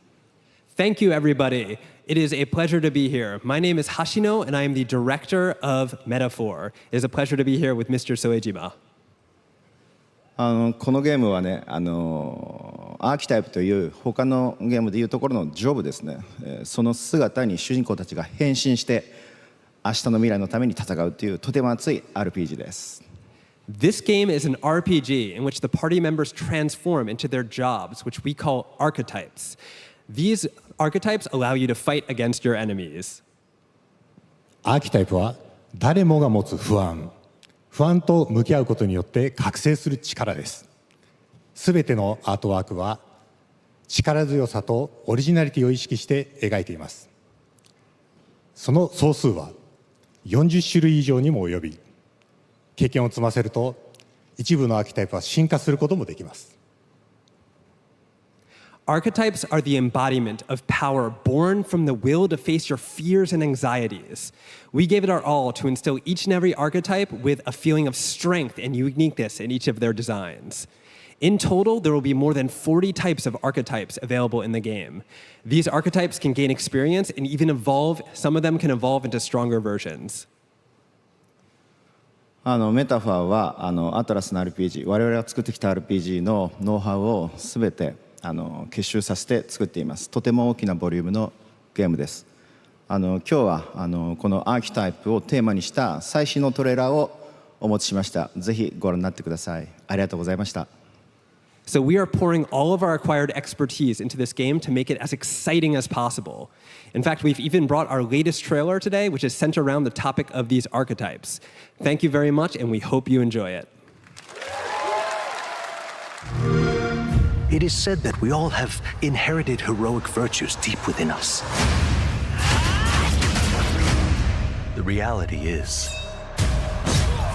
we oppress, we fight.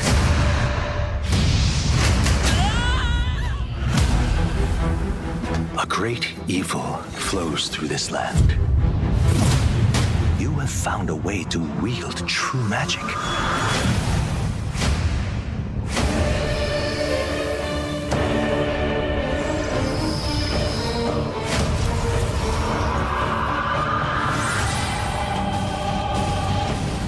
Many more protectors and followers will gather to your side. Remind people that the same powers lie dormant within them. On guard! You must acquire more archetypes and bring them together. How's this? Scour! No holding back! Now you've acquired a most interesting power. An archetype whose existence was only theoretical. You wield power now.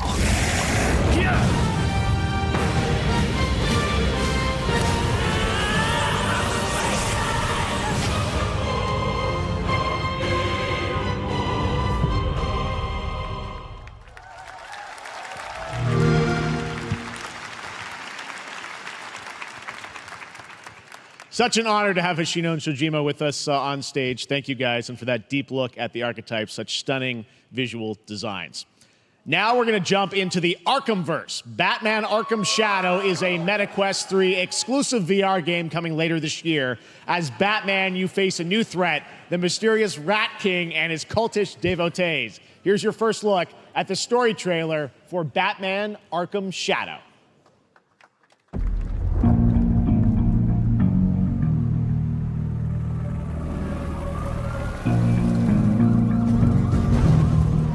There's a new darkness overtaking Gotham, driving the city mad. The only light left is from the fire in the streets, casting shadows of rats on everything that was once good.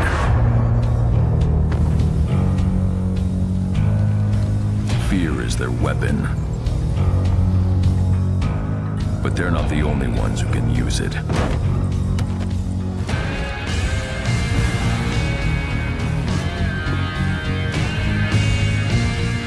Rat King will stop at nothing to destroy my city.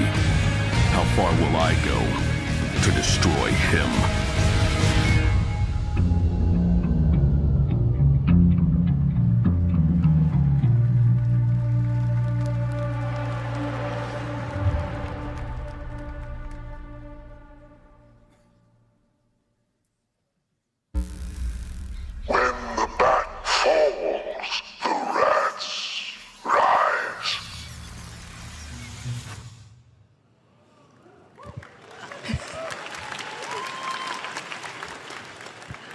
I am looking forward to heading back to the Arkhamverse. Now, it is time to update fans on a legendary fighting game franchise. And that includes me. Because I have been a fan of this series ever since one of its first iteration and have been playing each one ever since. So, let's check it out.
Test of power.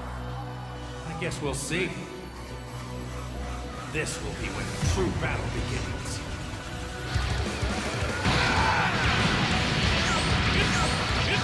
Your head! This is the same true power! Blows into a million pieces! Just like I did that earlier. You talking about thrilling? Don't you dare! I'm not going to hell alone. You were on for the ride! Are you ready? Do it! Well, the way you slice it, there's only one way to save her. Goodbye, my friends. No matter what it takes, I need to rescue Gohan. Goku, wait! What? Never forgive you for this! Now you will suffer my wrath. You are a prison boy! I will show you the true form of autonomous ultimate. It's my turn now. Change everything, then. This is W. I will defeat you! I don't think you can win. There's no way to beat this.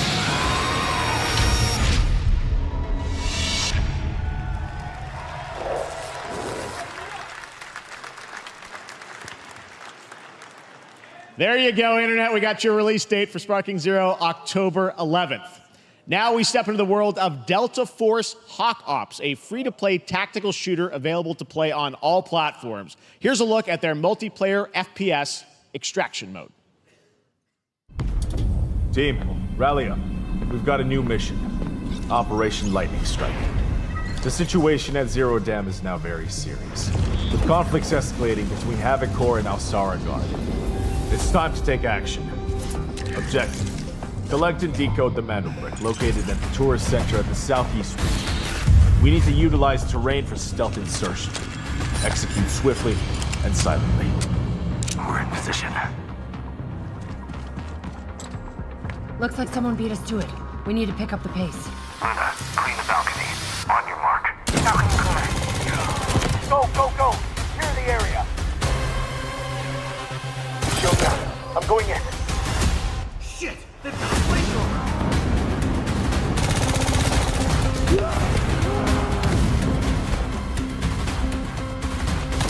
Engaging! Second floor! Ah! I got shot! They're coming up!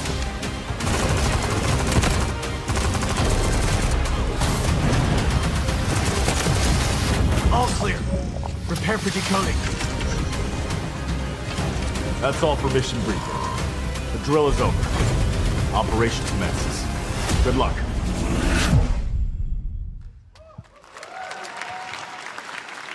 But that is not all. The game's premium campaign mode, Black Hawk Down, is a reimagining of the original game that is also fully licensed to recreate moments from the award-winning Ridley Scott movie. Here is your world premiere first look at that gameplay.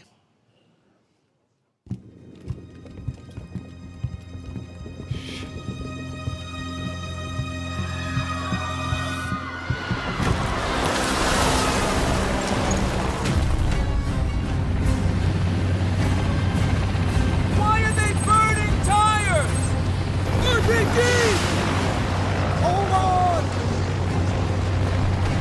All units prepared for landing. 2 feet, 1 foot. Clear. Secure and capture a team in your cabinet. Over. Get down! Get down! Enemy attack! Air strike! Enemy vehicles coming! Vehicle under attack!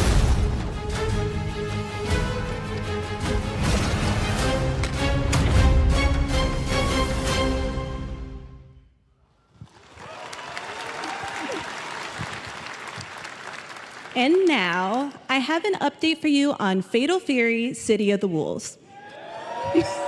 For real this time.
for ya. You're next.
We're back here at Summer Game Fest, and that was a look at Mecha Break with its immersive aerial and ground combat with lightning-fast maneuvers. Next, Jason Blum and his Blumhouse banner have become synonymous with incredible horror films over the years, like Get Out, Megan, and last year's Five Nights at Freddy's. Well, now Blumhouse is entering the video game world in a big way.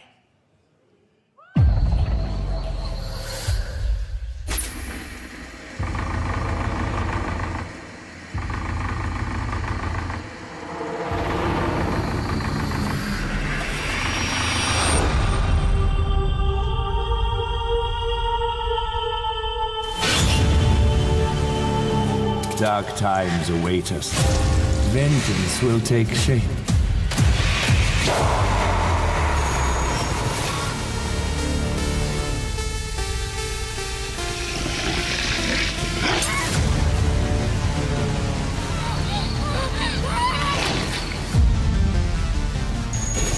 I cannot sleep. I cannot sleep. I must not sleep.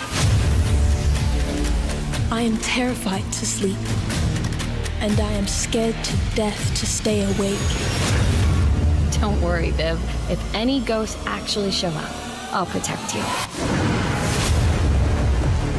Amy? I'll save you, no matter what. Just go home, Viv. Amy! The local police department asked me to help with a case.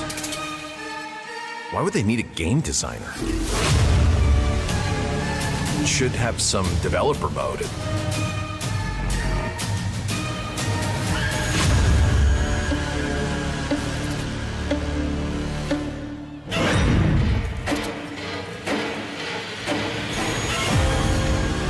Dark times await us.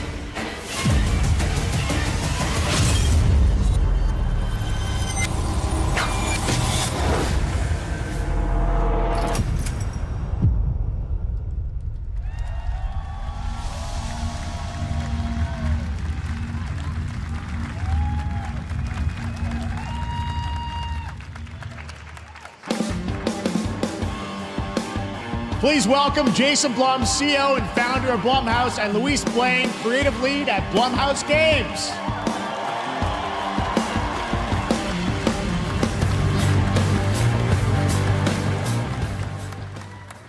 Hey guys, so we got ourselves a full slate there. That's incredible. So Jason, tell us a bit about why did you want to get into games like this? What are we doing? Well, we've been very, very busy. I'm very happy to be here. Thank you for having us. Thank you guys all. Great to hear the fans out there. You'll all be very happy to know we're working at this very minute on the sequel of Five Nights at Freddy's. It's coming. Don't worry. Anyway, horror is, to my great relief, getting more and more popular. Our movies are working. It's working on streaming. It's working in live events. And we wanted to try and take our approach to movies and apply it to games. And that's what you see here. We're going to do independent games. We're going to look for creators and give them a platform and encourage these creators to be weird and subversive and find the most effed up, scariest things they can and put them into really cool games. Well, they look great. It's a really diverse, cool slate. Luis, tell us a bit about, we saw a bunch of games there. What can you tell us about kind of the overall lineup of games? Well, as you just saw from our slate, our horror games are a lot like Blumhouse movies. They come in many different flavors of fear, which means there's a horror game for everyone. So maybe you're a fan of nostalgic 90s experiences with a bit of a twist, intense first-person shooters, or maybe, Jeff, you just want some bonus murder in your otherwise very cozy farming sim. I think, we as horror fans, we know that there are so many different subgenres to explore, and our independent development partners, they feel the same, and they're just as excited, which means we've got psychological nightmares, we have supernatural scares, we have cosmic horror. And our team has worked really hard to work with global, creative, talented partners. And that means for us that we really want to, as we're working in indie projects, which means that we can take risks, we can be flexible, and really we can push the limits of what's possible in scary storytelling, and we're so excited. Yeah, no, it looks awesome, all the stuff you have there, and I know, we'll get into when games are coming out, but some of these are coming soon, Jason, right? We got a good slate. Well, yeah, we're on PC and console, and we wanted to start with not just one, but we wanted to start with a few games. So you want to tell us about those? Yeah. So Fear the Spotlight is our first release coming later this year, and it really hits our mission statement. It's an amazing 90s horror experience. It's got great characters, a compelling narrative. It's also super creepy, and I think people will be big fans of it, even if you're not normally into horror. And quickly, actually, Fear the Spotlight is getting its first trailer as part of the Day of the Dev showcase. So stay tuned after the show. Directly after. Awesome. Well, I know this is just the start, so we'll probably be seeing you in future years with more from Blumhouse Games. But guys, what do you think of the slate? Pretty amazing, right? What these guys are pulling on. Jason, Luis, thanks so much for being here on Summer Game. Thank you, guys. All right. And now here's the world premiere of a brand new Power Rangers game with a retro feel.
What a beautiful game, Dear and Boy, which comes from first-time developer Jason Houdet in Paris, who started that project alone in 2020 during the pandemic and now has a team of 8 helping him realize his vision with financial aid from the French government. And games like that are why we do this show, giving first-time developers a chance to show you what they're working on.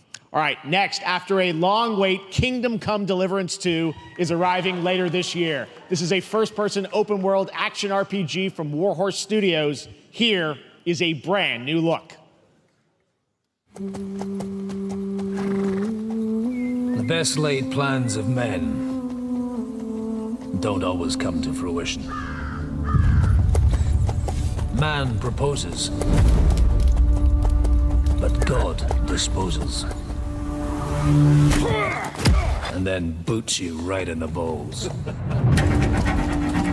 These 2 young fellas, I need to find them. One's a smart-ass smith, and the other's a blue-blooded fledgling. You behave like a spoilt brat. How dare you speak? Gentlemen, praise be to our Lord Jesus Christ. Our Father, there are many sinners in this world. But in the end, we all face your judgment for what we should have done, but lacked the courage to do. The last time I ran away, I lost everything. I'm never gonna run from that fucker again. Kiss our asses! God, is this retribution for my sins? To the task!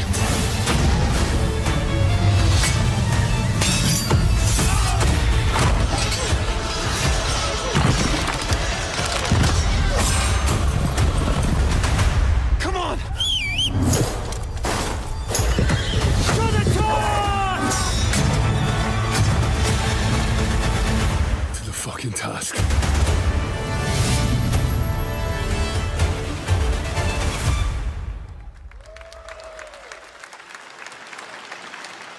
Next, we step into the dark mind of Silent Hill creator Keiichiro Toyama-san. Back in 2021, we announced his new game, Slitterhead, at the Game Awards, and now we're giving you a look at the gameplay from his independent, Tokyo-based studio.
That's what I call a dramatic entrance.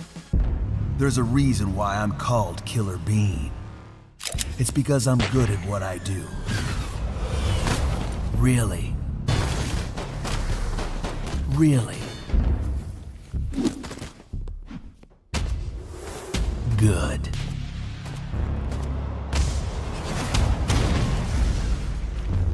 I used to be an assassin for the Shadow Agency. An international organization powerful enough to shape the world. Until they lied to me and tried to kill me. Now, I'm gonna destroy them. You're the gosh darn idiot who wants to take down the Shadow Agency!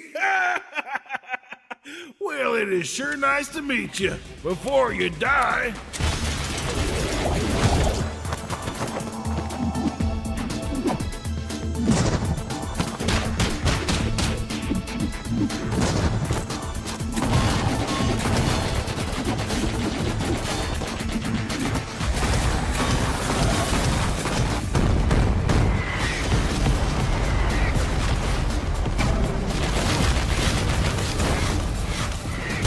They made me who I am, and I will make them pay for it.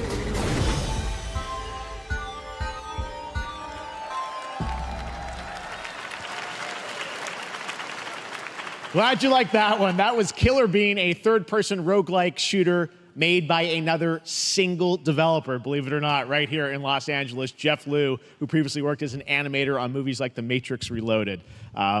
So fun. It's amazing what can happen in this industry. All right, to introduce their brand new game, please welcome from the Game Bakers, a small independent studio in Montpellier, France, Audrey Laprince and Emmerich Toa. Hello, Jeff, everyone. I'm very happy to be here. When we created our studio, Emmerich and I, we promised each other to always come up with something new.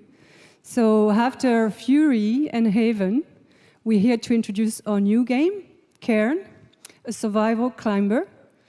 When I was a teenager, my dad prepared an expedition to Mount K2, but half of his team didn't come back. And I've always wondered, why do alpinists risk their lives in such extreme conditions? This is something we wanted to explore in Cairn. Cairn is a game about what it takes to go beyond your limits. You climb a mountain to reach a summit never reached before. And the climbing gameplay is the challenge. It's very intense and realistic. It's a face-off between you and the mountain. And what you're going to see in the trailer is not from cutscenes. It's the actual climbing gameplay. You can see more later today during Day of the Devs, but now let's have a look.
I'm not meant to be here. I'm a fighter. I'm meant to be in the arena, in combat. But instead, I'm out here in the middle of the woods, running a tea shop. So what does running a tea shop involve? Well, there's a lot of gardening, and I've had to get used to the pretty unique tea machine they've got here. None of these tasks are all that hard, they just take patience. And I'm not really the patient type, but I'm surviving. Of course, I have to actually serve the tea to our customers. And once that's done, I'll usually check in with Boro, the guy who owns the shop, to see if my help is needed anywhere. And when all the chores are done, sometimes I'll just sit on a bench and do absolutely nothing. It's not fighting, but it's peaceful. And what's weird is that I actually feel good. I'm happy. I can stop running now. I can stop.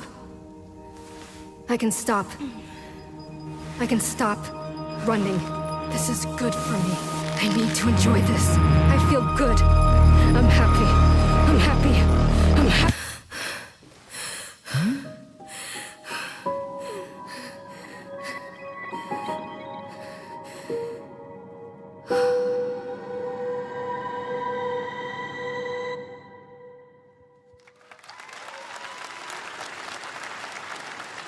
That was Wonderstop, the announcement of the next game from Davey Redden, the creator of the Stanley Parable. I sense there's a twist coming, as you would expect from him in Ivy Road. Cannot wait to play that.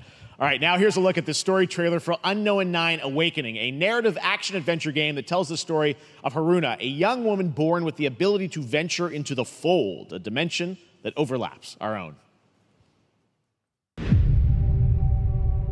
Turn your thoughts inward and focus on your shade. Do you feel it? I do. Your progress is impressive lately, Haruna. These are incredible. They called themselves the Sahin. 9 among them were chosen and shielded from death. The Unknown 9. Does this have anything to do with why Vincent is here? Humanity has lived for eons at the mercy of the 9. It's time we took control of our own destiny.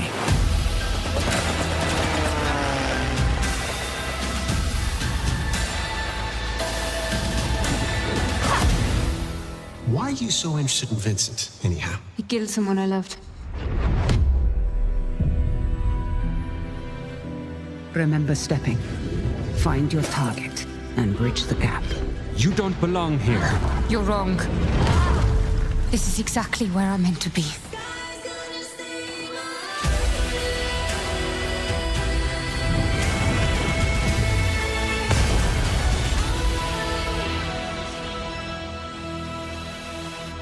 The Fold is a strange place. Vincent found something down there. Sachin.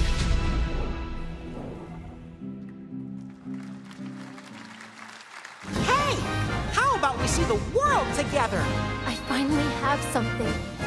Something that I want to protect. Now steel your heart. Adventure starts.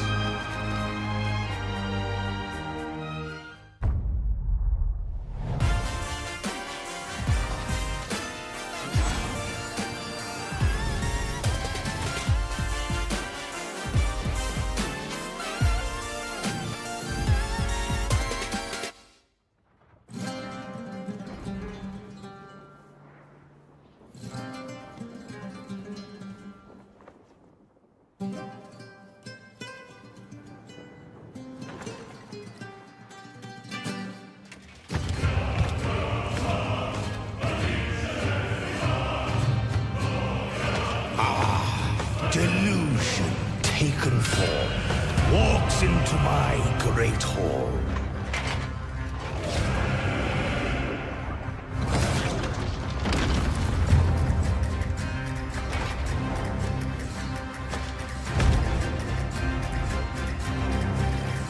Feel honored to fight a legend.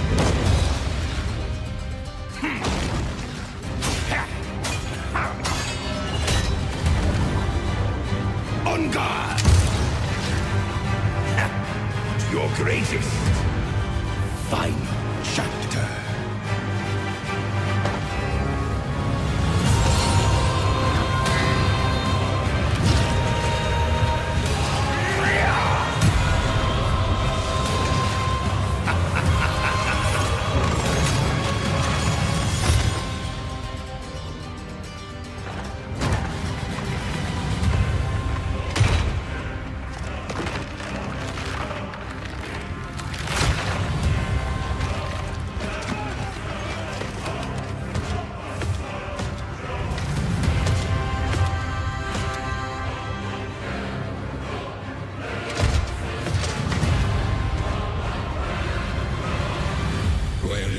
One certainty in the cosmos.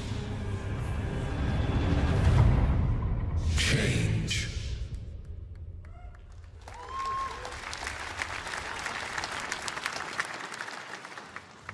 All right, we're back here live for more Summer Game Fest. The first Descendant, powered by Unreal Engine 5, is a next-gen looter shooter with dynamic cooperative gameplay, including a grappling hook mechanic. It is finally set for release, and we're very happy here to debut the new trailer and the reveal of the release date.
That looks awesome. The first Descendant will be available across PlayStation, Xbox, and Steam. Wishlisted now and prepare for the release on July 2nd. And now, please welcome two developers whose hit indie game, Among Us, took the world by storm and a couple of game awards. From Inner Sloth, here are Victoria Tran and Forrest Willard.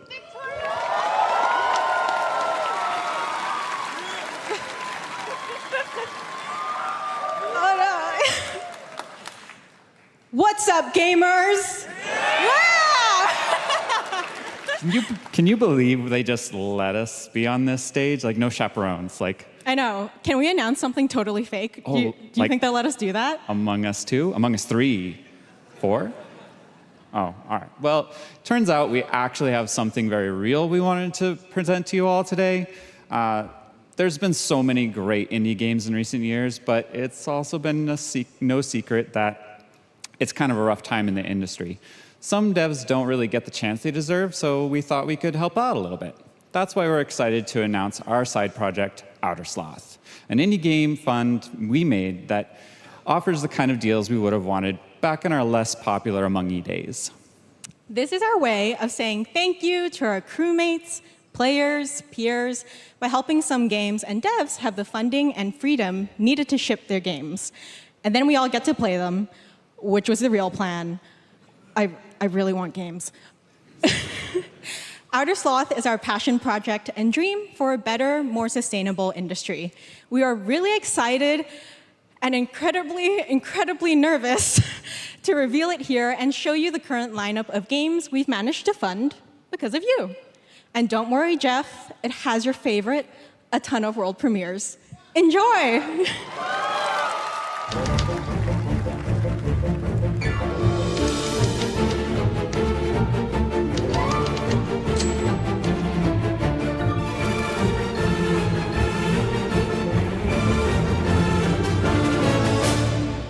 Hi, I'm Ian from Shapeshot, and you may already be playing our first game, Mars First Logistics.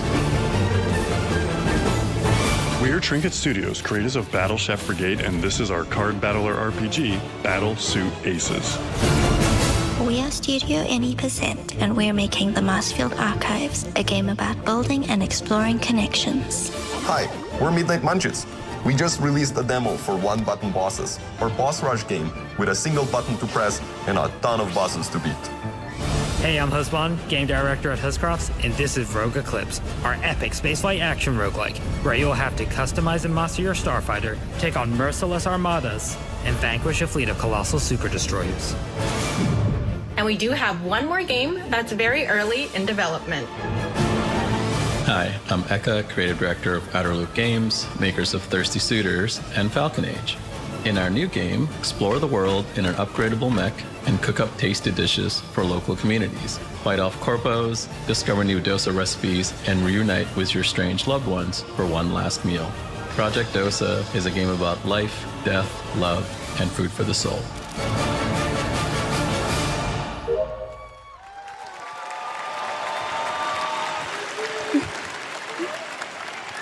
Thanks, Victoria and Forrest. Those all look fantastic, and I cannot wait to play them. But all of those amazing indie games aren't the only thing coming out of Inner Sloth. Did you know that there's going to be an Among Us TV show? Sounds like you did. Yes, there's going to be an Among Us TV show. Check out this sneak peek.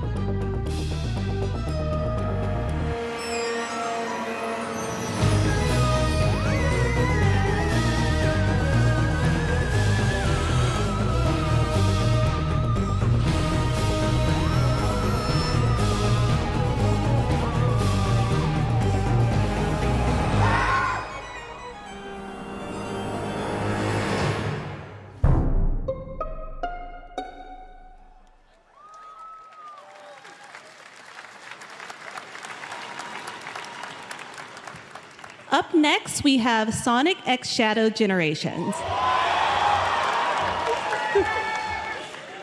A definitive greatest hit collection of 3D and 2D levels from Sonic and Shadow's history.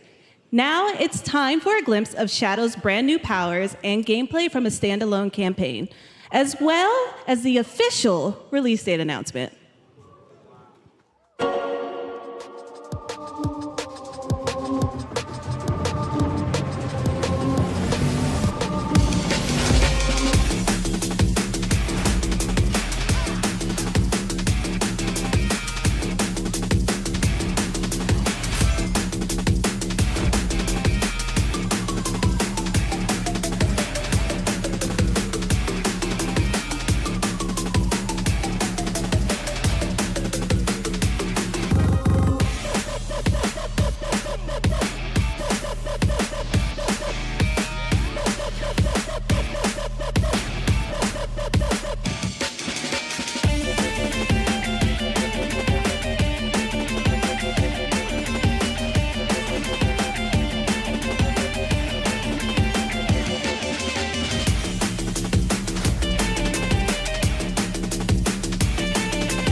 The Year of Shadow, right? A movie coming in December, too. Exciting stuff. All right.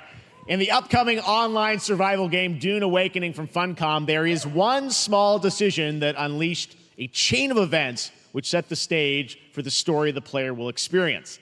Let's find out for the first time what that is. The only peace I find is a future that never happened.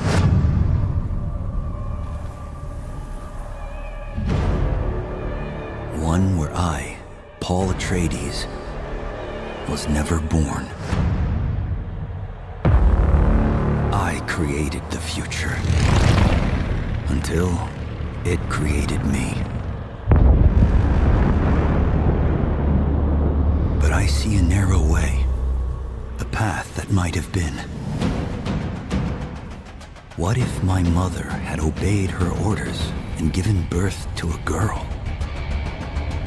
Everything would change. Dr. Yue exposed before his betrayal. A world where my father lives. House Atreides surviving the Battle of Arrakeen. Sardaukar deployed to protect the spice melange. A war of assassins spreading across the planet. Fremen exterminated. No Muad'Dib. No Lisan al-Gaib. No Kwisatz Haderach. All of my visions lead to horror. Except for this one.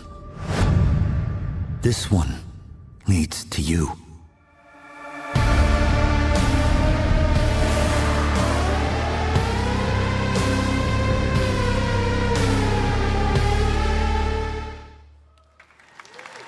More Dune Awakening coming at Gamescom O&L in August. Now it is time to see the announcement of another new game from a brand new development studio.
To tell us more about Battle Aces and show you the gameplay, here's David Kim from Uncapped Games. Thanks, Jeff. So Battle Aces is the RTS game for everyone. It's for players that are brand new to RTS as well as RTS veterans. We really want to bring the core fun of RTS to everybody, kind of like how games such as World of Warcraft did for MMOs or Hearthstone did for card games. So Battle Aces is an action-packed army versus army game that has a high emphasis on the strategy. We want to bring this type of very specific RTS fun to players in two major ways. First, we want to amplify both the in and out of game strategizing through unit decks. And what makes unit decks very cool is not only will players be able to define the exact way that they wish to play, but also players will be able to experience an endless possibility of strategies. Second, we want to eliminate the tedious clicks required to play an RTS as much as possible so that players playing this game are experiencing only the fun parts of playing an RTS game. So, if you want to learn more about Battle Aces, or if you want to sign up for our beta test that's coming up very soon, then please make sure to visit our website at playbattleaces.com. Thank you. Thank you, David. That was fantastic. All right.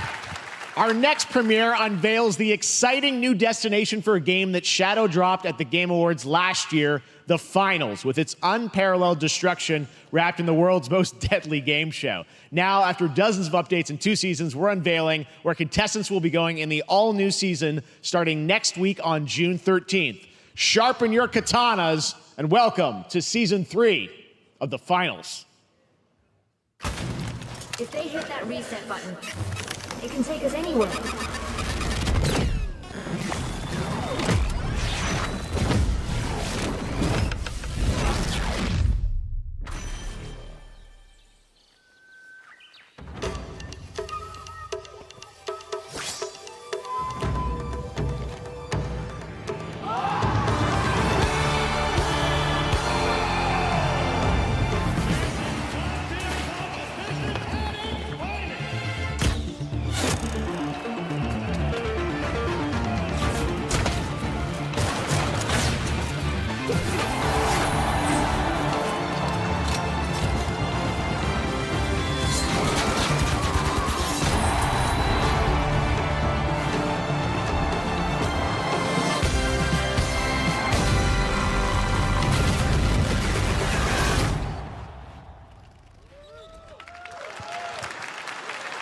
The finals in Kyoto. All right, please welcome multiple Game Awards winner and a dazzling Game Awards performer, if I do say so myself, Sam Lake from Remedy.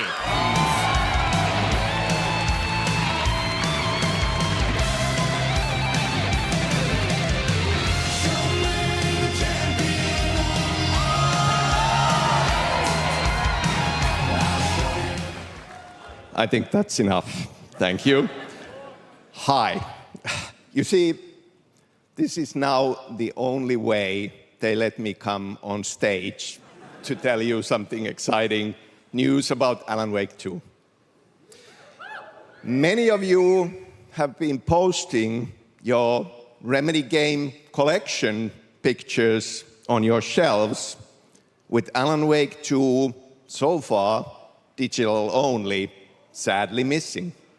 Well, we are excited to announce physical deluxe editions and physical collector's editions for Alan Wake 2 coming this fall. You can lock in your copy starting tomorrow. Next, we promised you some expansion content for Alan Wake 2, right? I'm thrilled to introduce you all to Night Springs. It contains 3 episodes with 3 familiar, fan-favorite, playable characters in mysterious, terrifying, and quirky what-if scenarios. It was a chance for us to really go out there, as if we already didn't. Night Springs will be playable in less than 24 hours. Tomorrow. Thank you. Now, with this world premiere, I invite you to step into Night Springs. Night Springs, a special place, a shifting space, existing in a countless number of parallel realities. Different every time we set upon the road that leads us there, and yet always familiar to us in Night Springs.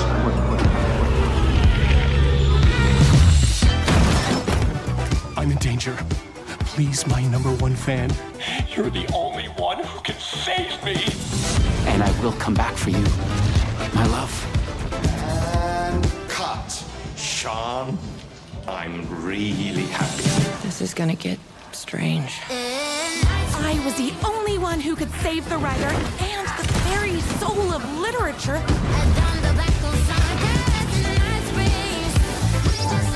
Something was different. Try the coffee. I have a shotgun. Well, I gotta... Wait, that's a real shotgun? Who can ever truly know how deep the rabbit hole goes in Night Springs?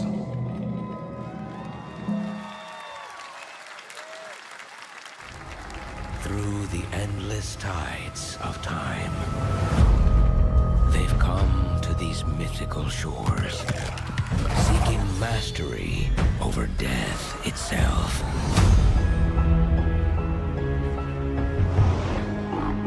A cruel and beautiful paradise, where primal forces clash over the island's deepest secrets, where ancient mysteries awaken, where heroes are forged and demons are born.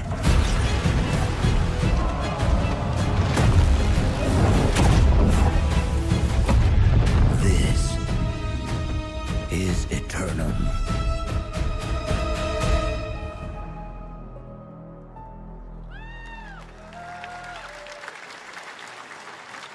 That's right, New World Eternum will launch on PS5, Xbox Series X and S, and PC on October 15th, and now you can play the game start to finish as a solo player or play co-op and use crossplay as well. If you're watching SGF on TikTok Live right now, you can comment HSR in the chat to claim a special in-game bundle for Honkai Star Rail of Stellar Jade from TikTok Game Rewards. And speaking of Honkai Star Rail, Hoyoverse's latest space fantasy RPG just concluded its version 2.3 special program a few hours ago. But there's more. A sneak peek at the upcoming expedition featuring a beloved character who is clearly ready for the forthcoming journey with her brand new look. Why do people choose to sleep? It's because they're afraid to wake up from the dream. You see, everything is possible in this land of dreams.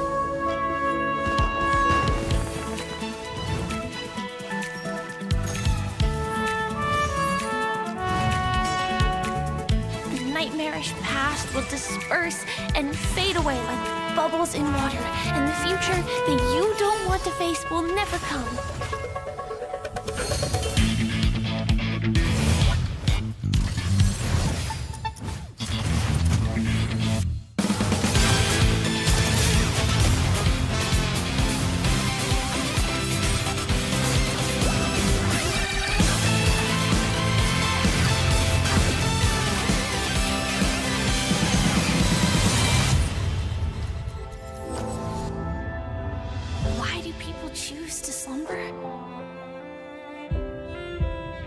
Because in the end, we will wake from our dreams.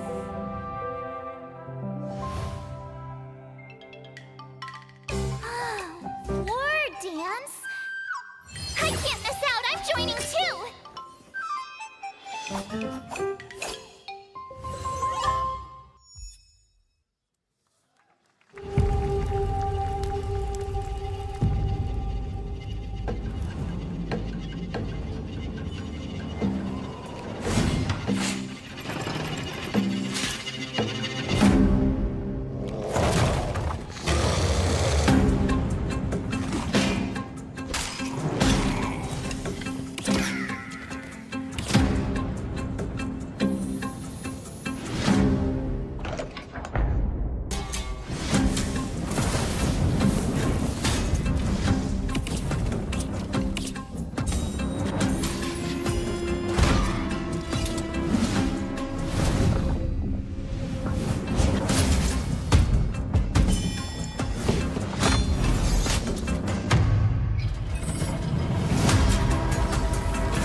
There you have it, the unforgiving fantasy FPS dungeon PvPvE adventure, Dark and Darker, is now live on both Steam and Epic Games Store today. So play it this weekend. All right.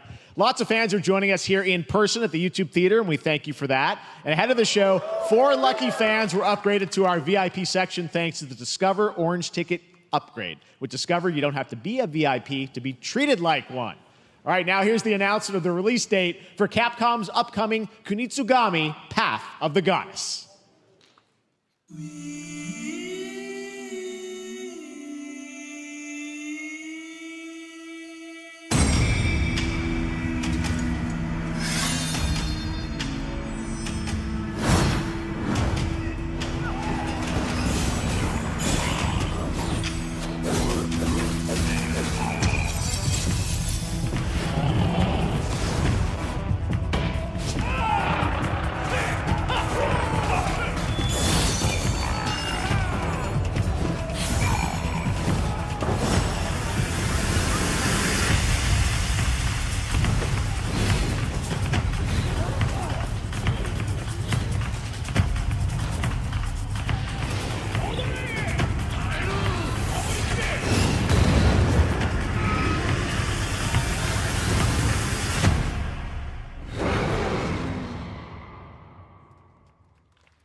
Well, you's a cutie little corgi, don't you know?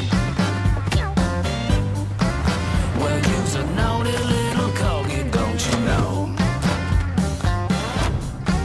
Well, you's a happy little corgi, don't you know?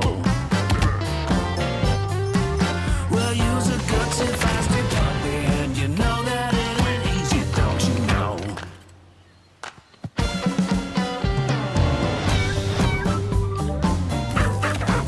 Well, you's a cutie little corgi, don't you know? Well, you's a fluffy little kitty, don't you know? Well, you's a crazy party animal, don't you know? Well, all the crazy party animals, and you know the party's this way, so let's go.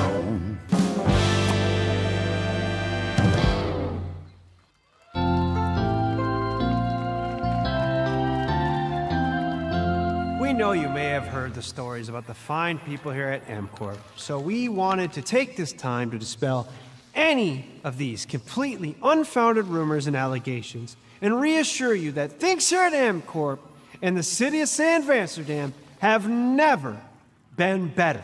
Things are going great here. We have absolutely nothing to hide from the citizens. Everybody here at MCorp loves this town. We think this town rules. Why would we hurt a town that rules? I can't stop thinking about how you're saying we're selling the city for scraps. That makes me sick. That makes my whole family sick to their stomachs. My wife hasn't been on the toilet for weeks because of what you're saying about what MCorp's doing to this town, all those lies.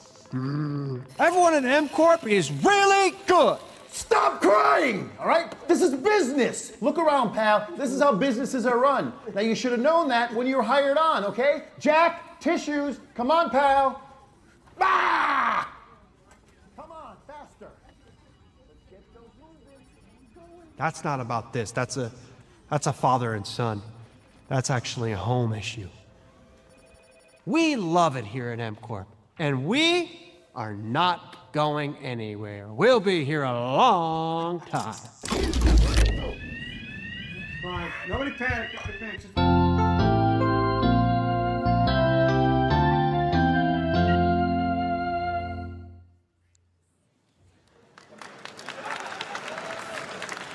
All right, welcome back to Summer Game Fest, and now let's head to Sam Vansterdam for a new look at Skate from EA.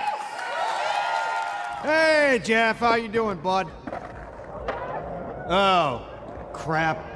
Some really bad stuff's happening out there. They're gonna need a lot of help cleaning that up. That's bad.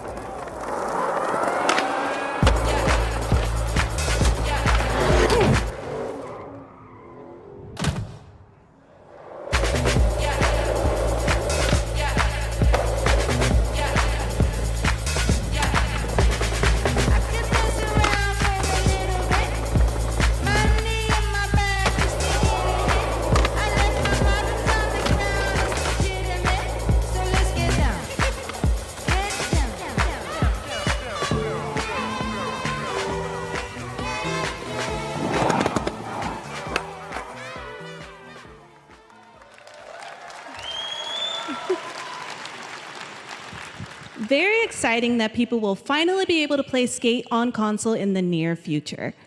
Our next world premiere is an indie sensation from Japan that is adorable, deadly, and has over 25 million players worldwide. That's right, I'm talking about Power World. I mean, just look at the giant depresso. Cheer up, buddy. It's Summer Game Fest. Now, here is the first major update announcement. A whole new island is coming.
That was high on the Steam charts. Congrats to Power World on the new update. Next up, we've got a big announcement from Valorant. Here's Andy Ho and Anar Gilfison from the Valorant dev team. Guys.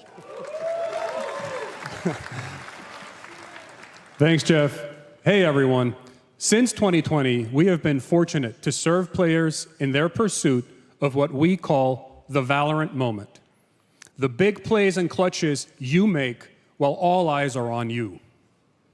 Millions of players all over the world have earned their own Valorant moments on PC.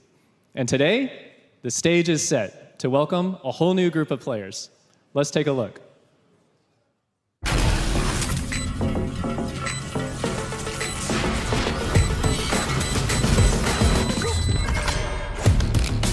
Target down.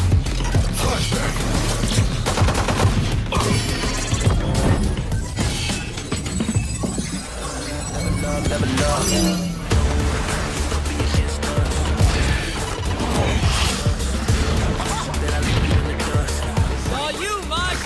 Dizzy's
That was Valorant's core tactical gameplay.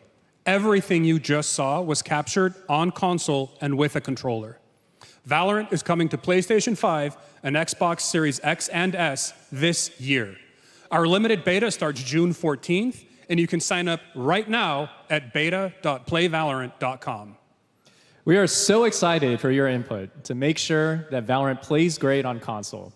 And we hope to see you soon in the limited beta. But before we go, here's the head of Valorant Studio, Anna Donlin.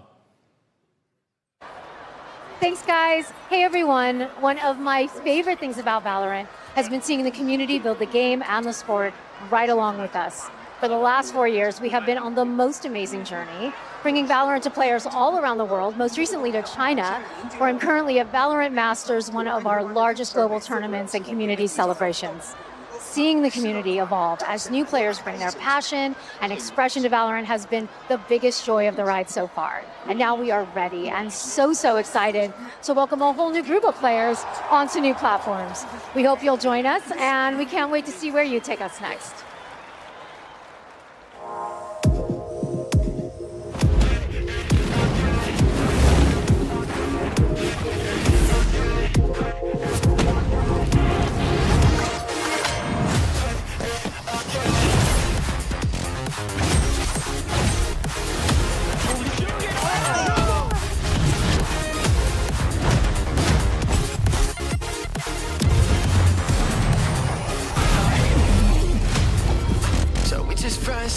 I take no offense. Wanna know what's next? I can't lie, that kinda depends. And if you say it one more time for me, I know you love me best. I love you too. Why don't we play it again? Why don't we play it again? Why don't we play it again? Why don't we play it again? Why don't we play it again? Why don't we play it again? Got it! Demon 1 shuts it down!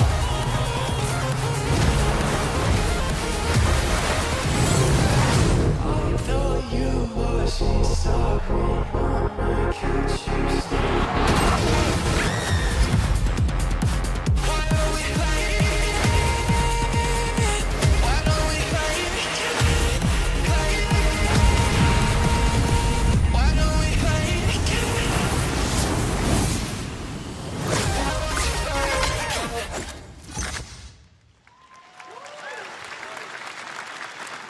Exciting to have Riot on console with Valorant. Thanks to the team at Riot for sharing that with us here at SGF.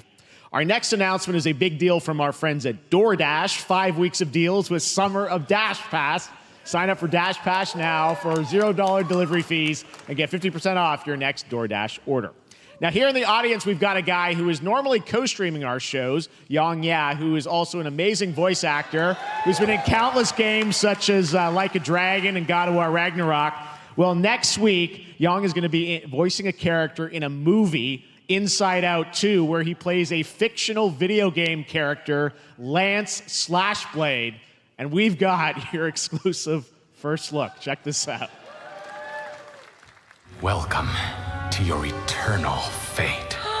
Lance Slashblade? But he's a video game character. Why is he here? Yeah, I always thought Riley had a secret crush on him. I never saw the appeal. I long to be a hero, but darkness haunts my past. I'm in 100%. We were all banished here, deemed unfit, worthless. Don't you dare say that! You do not deserve to be thrown away! 1 second, Lance. Don't you remember his power move? I'm coming for you, Riley! Oh, yeah? What's this? Come on! No one is totally worthless. But I am a warrior cursed with a feeble attack. Then you must make your curse your gift. Shield yourself, my friends, for I shall set you all free! The #1 gaming monitor brand in the US, Samsung, just released new 2024 monitors for gaming, work, and entertainment. Scan the QR code now to get up to $300 Samsung credit when you purchase through June 17th, plus a chance to win $5,000 Samsung credit for US residents. Summer Game Fest 2024! Look at all of you cooped up watching video game announcements. And yes, Chicken does look a lot like Ken Jeong. And today, Chicken is excited to share a new game that Chicken and Chicken's buddies are in called Squad Busters. You fight monsters, collect lots of shiny things, and Chicken has a big role. That's all that matters. And here is our big ad. Squad up. Cock-a-doodle-doo! Cock-a-doodle-doo! What's going on? Who are you? Look at your phone. I'm the chicken. We're here to make your life more fun. I'm fine. I drink right out of the carton. I don't think you know the definition of fun. Come on, get up. I am butt naked from the waist down, so... Get out of the f***ing bed, dude. Get out of the bed. All right. Tell me about yourself.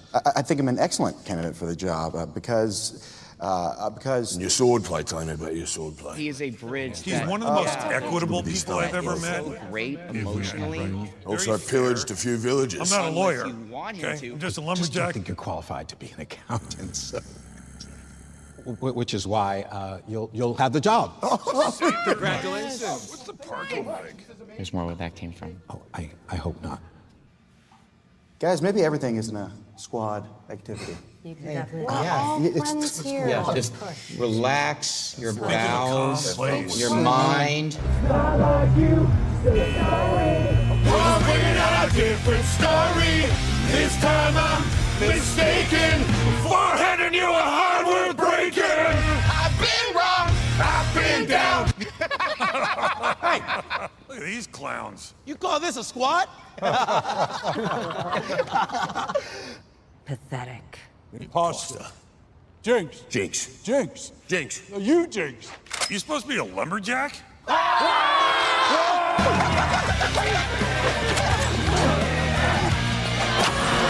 Hey, you wouldn't happen to want to go chop some trees, would you? I'd be delighted.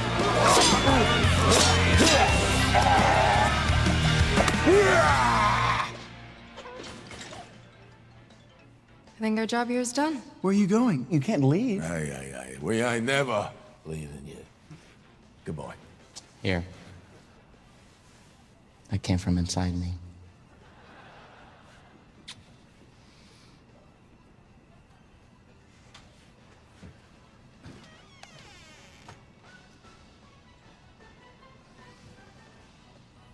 You want me to shut the door, or?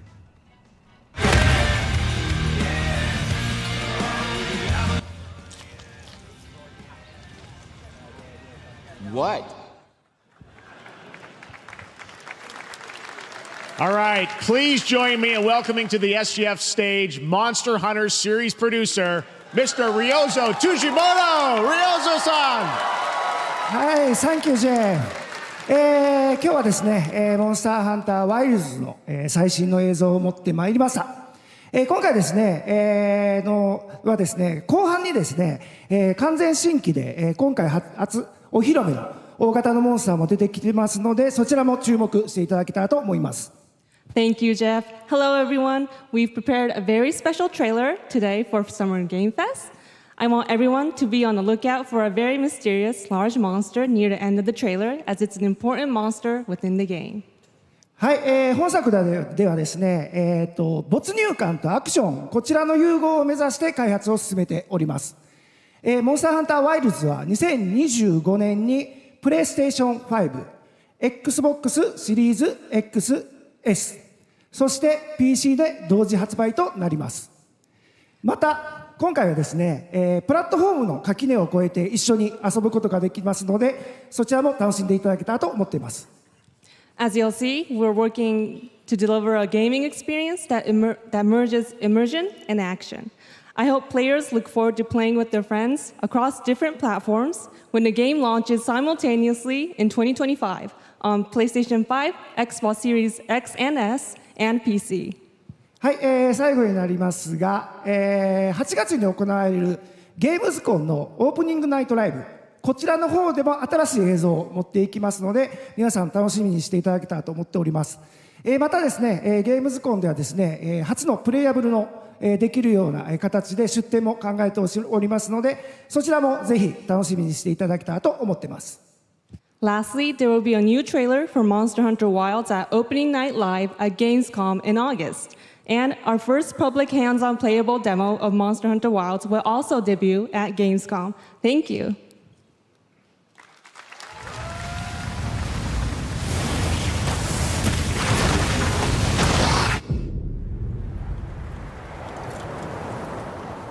Over there!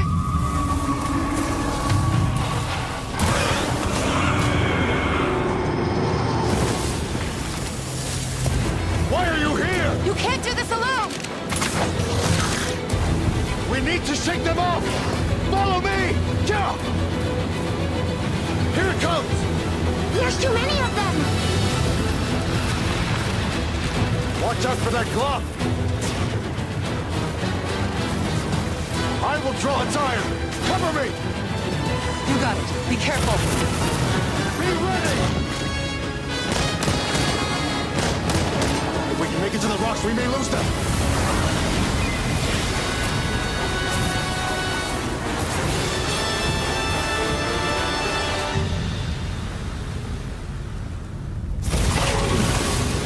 As I feared, it picked up our scent. I'll handle it. You find someplace safe.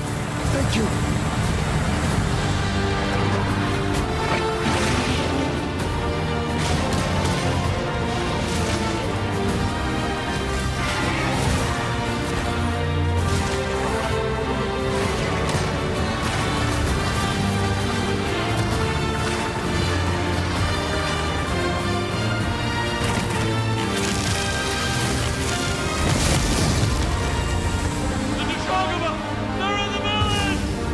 Don't worry, the hunter is here. Just watch. You'll see what hunting is all about.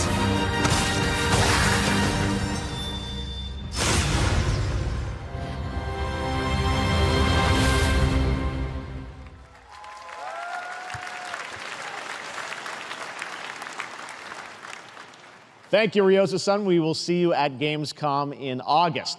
Now, during last year's PlayStation Showcase, the game Phantom Blade Zero from S-Game wowed us all with its blazing fast combat and stylish art. Well, I'm honored to share with you the brand new trailer for the game featuring all real gameplay. Here's our final game of the show, Phantom Blade Zero.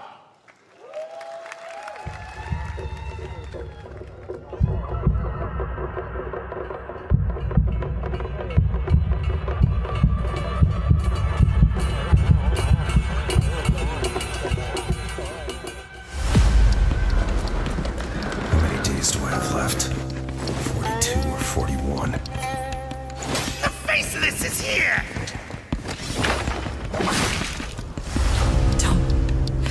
Don't go up there. Turn back before it's too late.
That looks so good. Full demo that media will be playing this weekend, so you'll hear much more about that. And that's going to do it for our Summer Game Fest live show. Thanks to Joy for joining us. Thank you, Jeff. I had such an amazing time. Happy Summer Game Fest, everyone. Thanks, Joy. And we have so much more, so stay tuned because Day of the Devs is coming up live right now on the stream, featuring an hour of indie game reveals, including the next game from Cappy, and that's followed by Devolver Direct. Now keep checking SummerGameFest.com for other event streams this weekend, and we'll see you again live this August 20th in Germany for Gamescom Opening Night Live. Thanks for watching, everyone. Remember, Day of the Devs starts right now.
I have to do the whole thing from the top.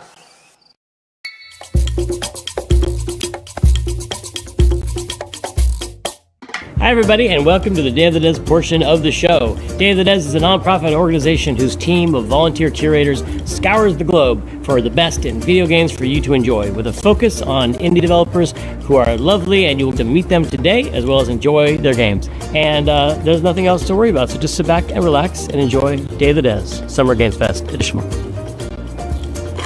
Oh, that's a prop.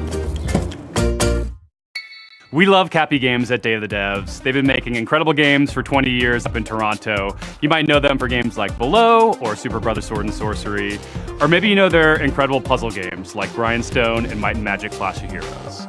Well, if you're in the latter, we're very excited to announce their next great puzzle game. Hi, I'm Eileen from Cappy Games. And I'm Dan, Cappy's creative director. We're so thrilled today to be able to give you a first look at what we've been up to at the studio since releasing Grindstone. Introducing Battle Vision Network.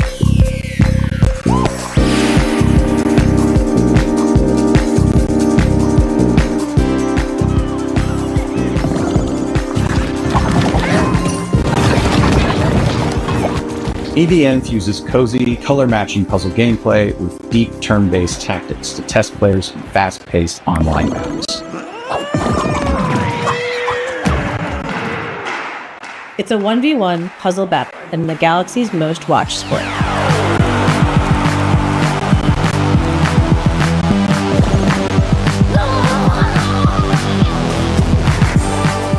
Battle Vision Network is a spiritual successor to one of Cappy's most beloved classic games, Might and Magic Clash of Heroes.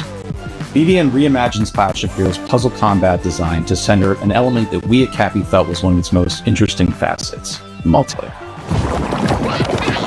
Over several rounds, take turns launching attacks by creating color-matched formations with your units.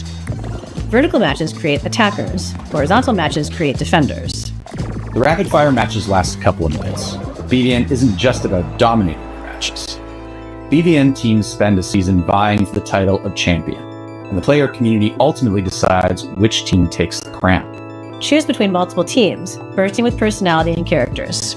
each with its own playstyle and home arena. Win a match with the Ragtags team, that win shapes the stats, outcome, and narrative events of the season for everyone.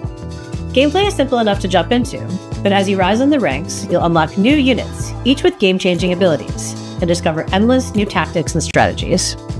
Charismatic captains front each team. Captains run the playfield with big personalities and outsized power in the form of tide-turning special abilities.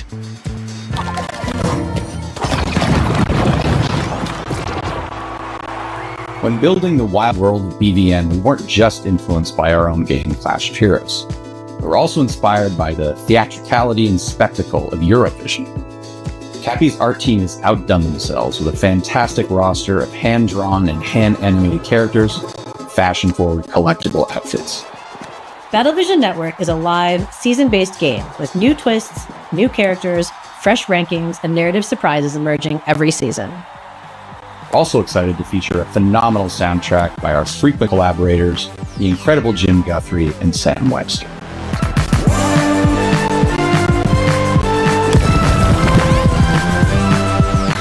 You'll be able to play BVN on mobile, PC, and console, and we'll be announcing more details soon. We're so thankful to Day of the Devs for a chance to introduce Battlevision Network. I'm grateful to our awesome partners, Netflix. Wishlist the game to join the fun. Battlevision Network!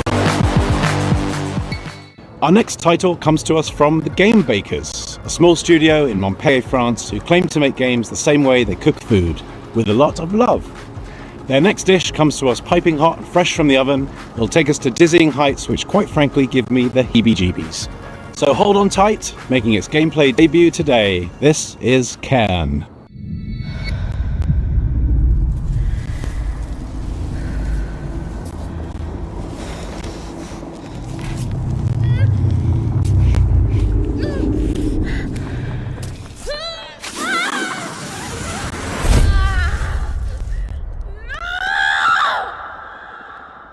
Hi, I'm Emric from the Game Bakers. Maybe you know us for Fury or Haven. Fury was a hack and slash and Haven an RPG, but both were games about freedom. Live free to love who you want. Today I'm presenting our next game, Cairn, the final part of our Freedom trilogy. In Cairn, you play an alpinist who's climbing a deadly mountain. You put your life at risk to reach a summit that nobody reached before. You are obsessed by this ascent, and you are climbing to free yourself from your own chains. Cairn is what we call a survival climber. You have to climb, but also survive in the mountain. The climbing is very realistic. You can climb absolutely everywhere, as long as you manage to keep your balance and stamina. If you are careless, you fall. Falling, trying again the same route or a completely different route, trying over and over. To make it, you have to push yourself, to go beyond your limits. Each wall to climb feels like an opponent, almost like a boss fight. Even though you can climb free solo, alpinism has a natural checkpoint device, pitons. But you have a limited amount, and using them at the right time is key. Eventually, reaching the top of the wall is extremely satisfying. It's freeing.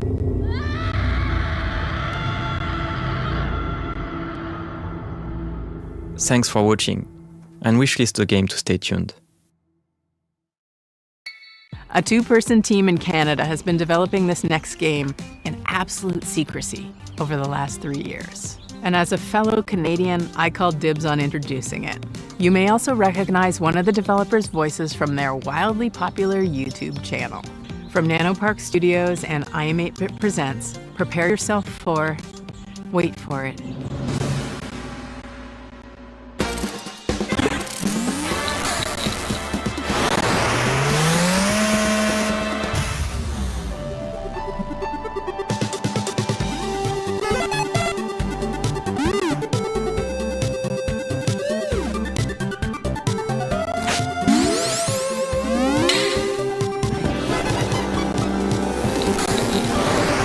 Hello there, my name's Brandon. And I'm Danny, and we are here to show you our game, Pedal Runner.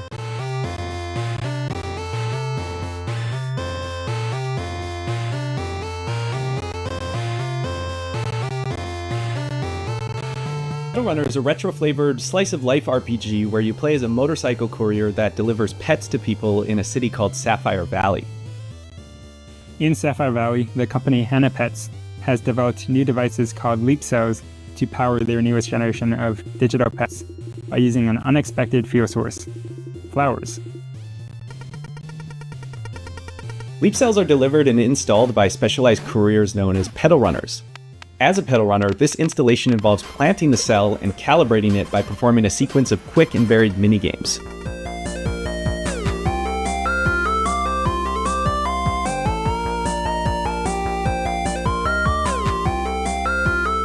Once that calibration is complete, the new Hannah Pet begins to form.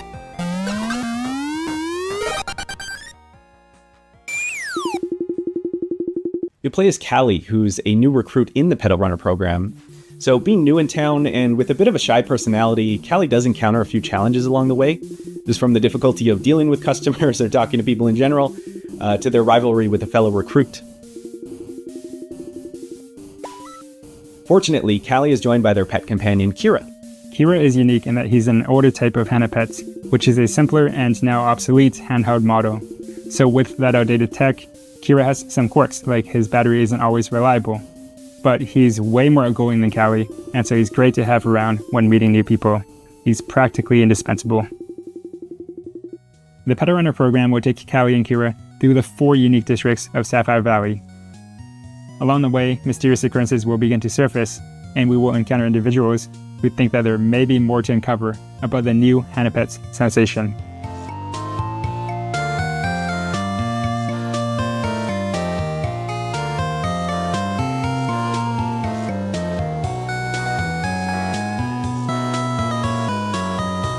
So, it's got motorcycles, robots, there's flowers, there's pets. We tried to really give the story some heart to it, and we just hope you have fun playing. And thanks for checking out Pedal Runner.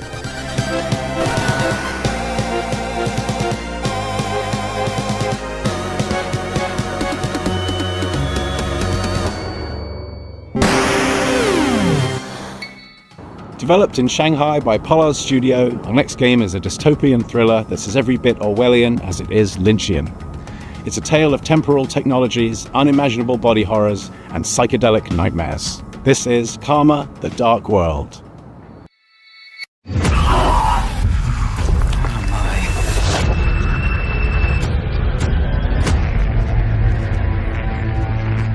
嗨，各位好，我是 Karma: The Dark World 的创意总监王永鹤。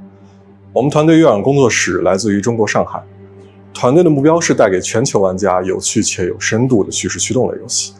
很荣幸借此机会向各位玩家展示由我们才华横溢的月壤团队所制作的第一款游戏《Karma: The Dark World》。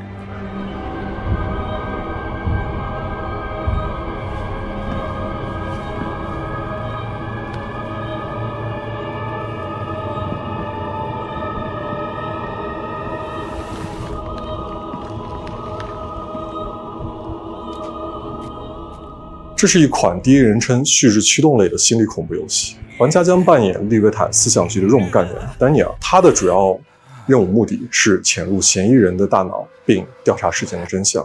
玩家将在2个不同的世界中进行冒险，去体验完全不同的情绪和故事。一个是在反乌托邦的现实世界，你将了解到扭曲、压抑、毫无人性的社会观。This is your final chance. Please test your decision. 另一个是用记忆所构建的脑中世界，你将看见诡异恐怖的画面，但却包含了令人痛心的真相。在这个游戏中，作为探员，你需要坚守意志，效忠这座城市的掌控者利维坦公司。但直到有一天，你发现正在调查的案件发生了翻天覆地的变化，你冰冷的心从此开始逐渐融化。What have I done? 这就是 Karma: The Dark World， 一个你没有体验过、带有浓厚电影风格的反乌托邦游戏。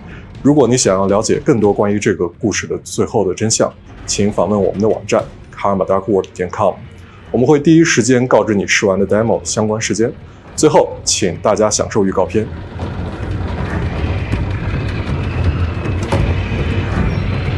Fuck! My prosthetic! This isn't real. This can't be real.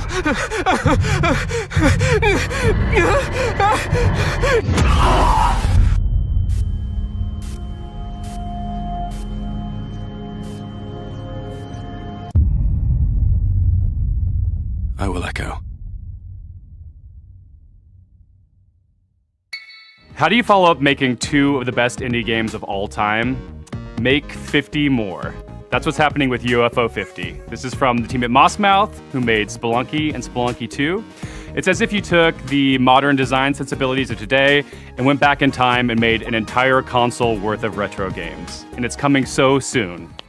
Hi, I'm Derek. I'm John, and we're part of the team of indie developers working on UFO 50, a collection of 50 games. You heard that correctly. That's 50 brand new games.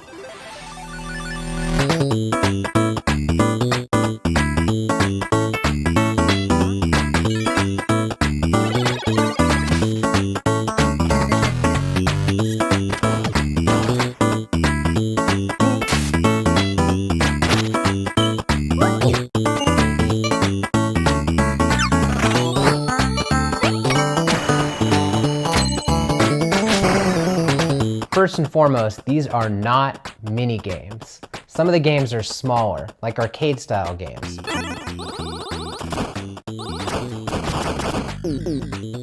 Others are quite large, with expansive worlds to explore.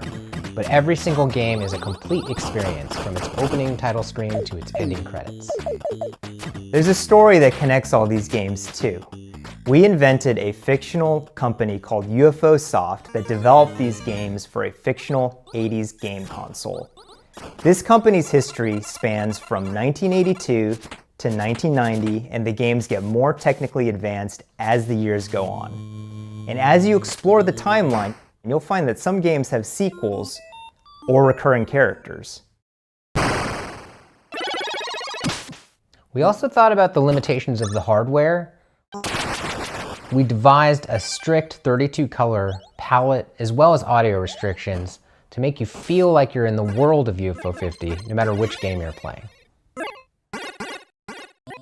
But one area where we didn't limit ourselves is in the game's designs. We were happy to build on modern game design and genres, and we strived to make sure that each game felt like a unique experience. Our goal isn't just to remind you of a bygone era, it's also to provide 50 fresh experiences. We like to think that UFO Soft was a company that was ahead of its time. All of the games are unlocked from the start, so you can explore the collection in your own way. Every game's not going to be everyone's favorite, but figuring out which games you like is part of the fun. With so much variety, you're sure to find something to get lost in, whether you prefer fast-paced action games or thinky strategy games. And we all have fond memories of going to a friend's house and browsing their game library for something to play together.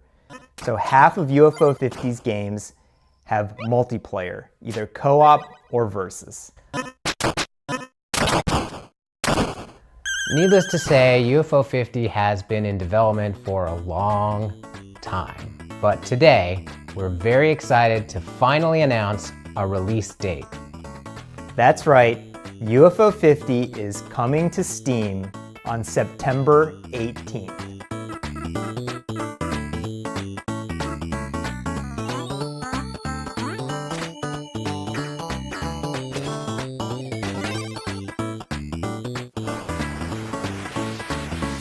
Please find our Steam page and wishlist the game so that you can be notified when it comes out. The developer of this next game should be a pretty familiar face, so it should be no surprise what they've cooked up. But nevertheless, it's still a world premiere. So take it away, Spry Fox.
Hi everyone, I'm Dave Ettery, the co-founder and studio manager of SpryFox.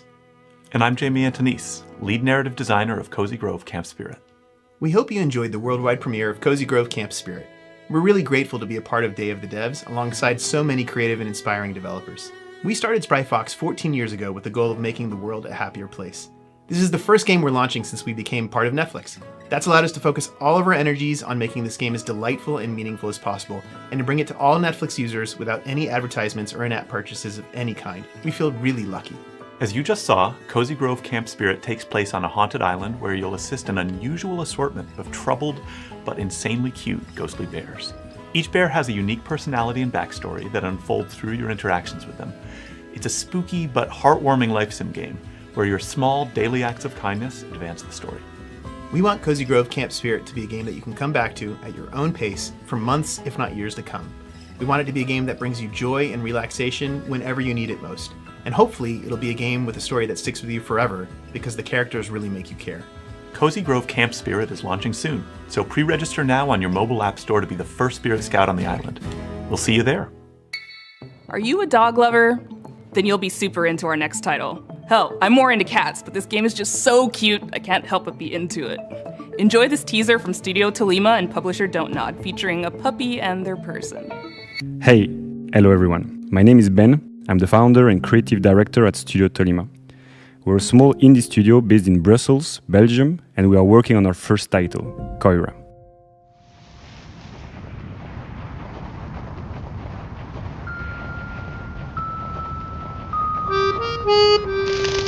Koira is a narrative game where you wake up in a snowy forest and encounter a small puppy who got trapped. You set him free, and together you go on a beautiful adventure and set out to reach Koira's house. This relationship is really at the heart of our game.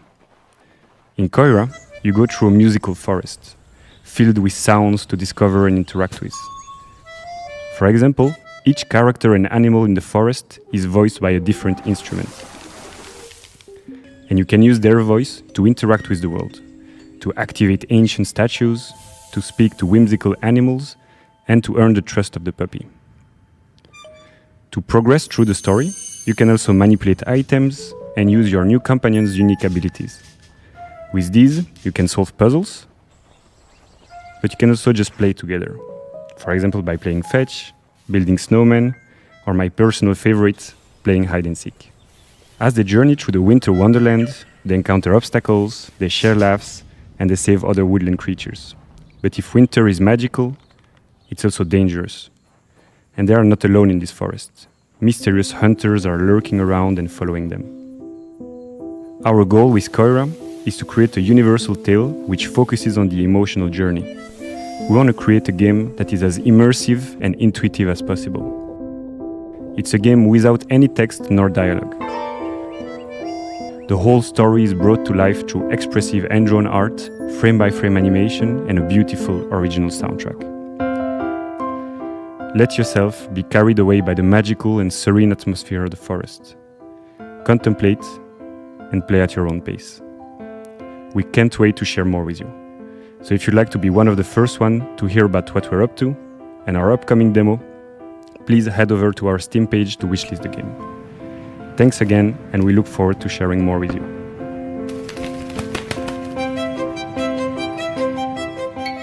I love a good puzzle game, especially one with a really elegant design that evolves as you play. Better yet if it's got a beautiful art style or a captivating narrative to pull you through. Well, this game has all of that. This is Arranger from indie supergroup Furniture and Mattress. Hola, soy Nico Recabarren de Mendoza, Argentina. Hace un tiempo hice un juego de puzzles multipremiado llamado Ethereal, junto con Tommy Batista. Desde entonces hemos estado trabajando muy duro en una aventura mucho más ambiciosa, junto con nuevos amigos, David Hellman, cuyo arte expresivo seguramente recuerdes por Brave, y Nick Sander, que con su humor y creatividad probablemente te ha hecho soltar más de una risa con Carto. Con nuestra visión creativa compartida queremos traerles algo que se sienta fresco y ligero. Ojalá les guste este nuevo vistazo a Arranger, a Role Puzzling Adventure.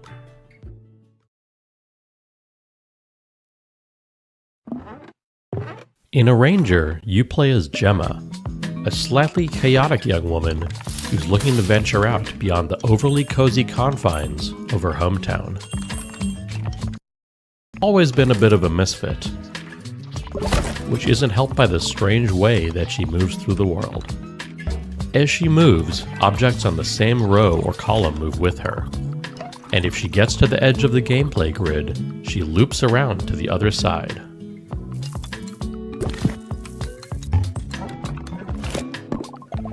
We use this core set of mechanics in a wide variety of interesting ways throughout the adventure, never hesitating on any one idea for too long, to keep things feeling breezy, playful, and respectful of your time.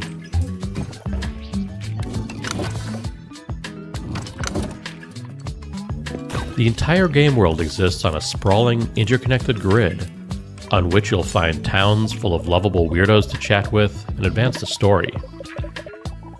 Wilderness spaces to navigate full of optional puzzles and exciting mysteries. And dungeons teeming with monsters to puzzle your way past.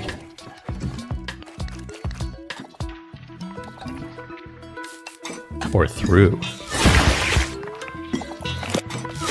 Told through expressive comic-style cutscenes.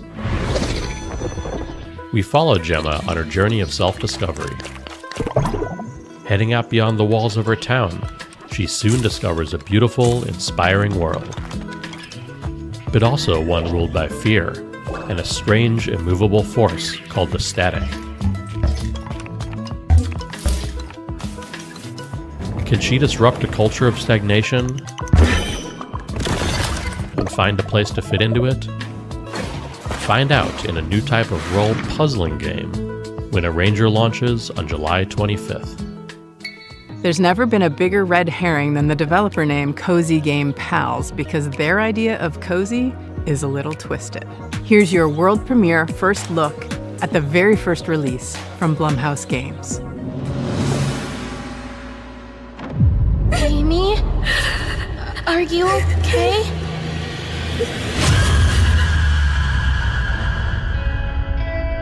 Do you see anyone? Nah, it's totally empty. I hope the board looks as creepy as I imagine. Let's go. With hands entwined and hearts aligned, we seek the realm of the undefined. What was that? Don't worry, Viv. If any ghosts actually show up, I'll protect you. Amy! Oh, I've got to get out of here. Where did you go?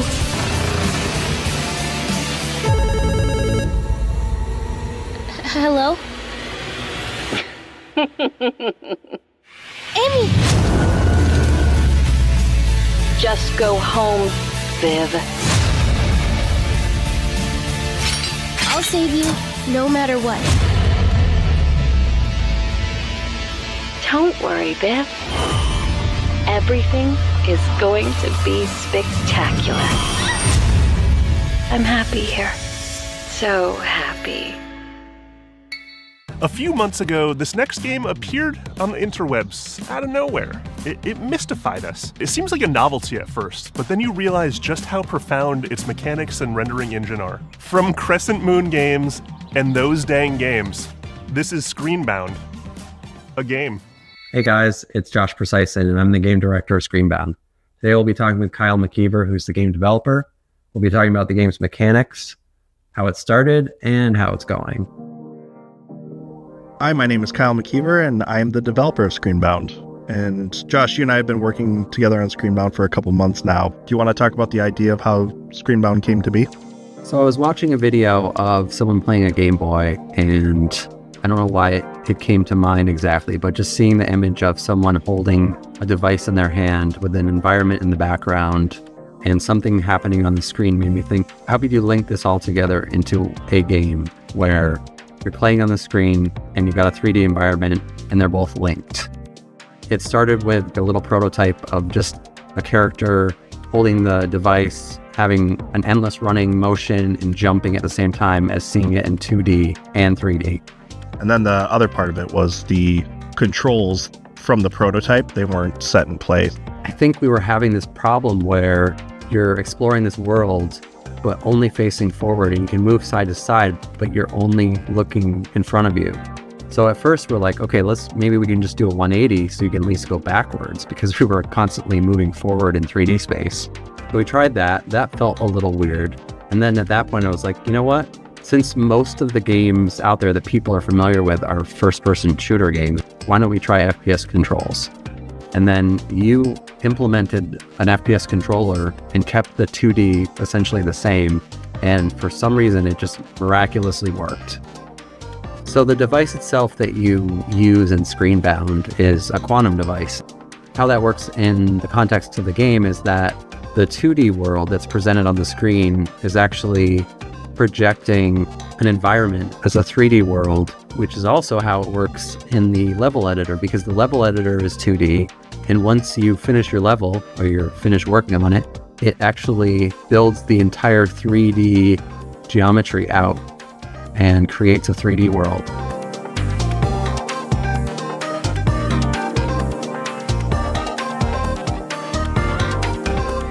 Both dimensions are equally important, and you have to be paying attention to both to get anywhere in the game. Because, first of all, the enemies are in 2D. So if you're walking along in 3D and you're not looking at the screen, you're going to die probably within 5 to 10 seconds because you're going to be hit by an enemy. You're going to see some distortion effect on the screen, and that's where like the two dimensions meet, and you're going to get pushed back and you're going to lose some health from your battery bar. But immediately you're going to realize that you can't play one or the other dimension. You have to be paying attention to both. When I'm testing and developing, if I lose track of the 2D side, I'm always running into enemies.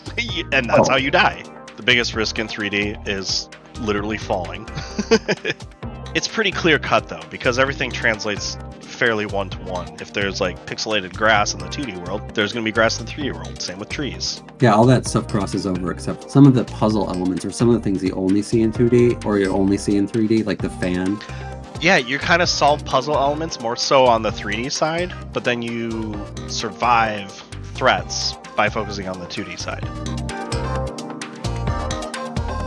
And yeah, that's pretty much it. We'll talk soon. Our next game takes what you might consider a dream job and adds a heap of dread. You play as a zookeeper tending to animals, except something is terribly wrong. Developed by an international team at Clapperheads, this is Zoocosis. And I promise you've never seen giraffes like this before. You think they're cute? I don't. You've all been to the zoo, and each of you has your favorite animals. But do you know what happened here at night behind closed doors? I'm Valentin Shukin, the lead game designer of the Zoocosis game, and I invite you to become a night zookeeper.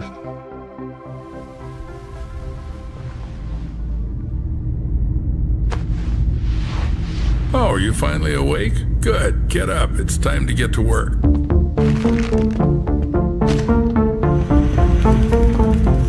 Hurry up. You have nothing to worry about.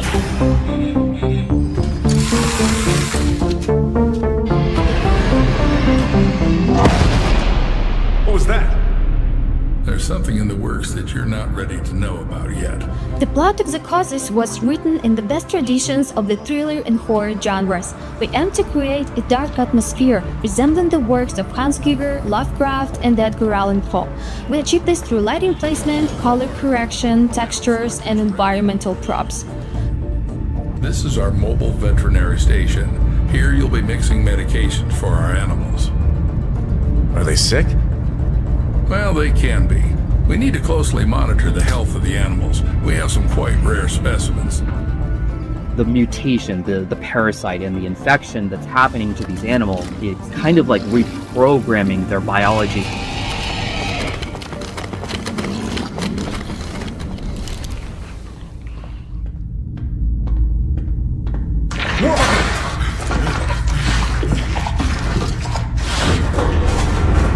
The giraffe head acting like a large anaconda, slithering with its jaw unhinged, try to bite you.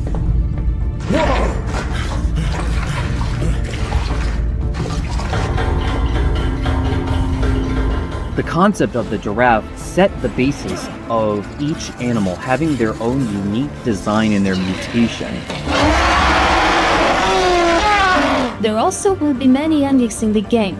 Each of the endings depend on the choices made by the player during the game. Planning out all the endings was quite challenging. We dedicated a substantial amount of time structuring the paths and dialogues into a unified framework to ensure seamless functionality. Every zookeeper is entitled to a service car. This one's mine. If you perform well tonight, you'll get one in the morning. Is that your wife? Should I tell her you're staying here for the night? Keep in mind, I'll lock you in until morning. No problem. Your main goal will be to save the edibles, including infected ones that have turned into mutants. Save them and save yourself.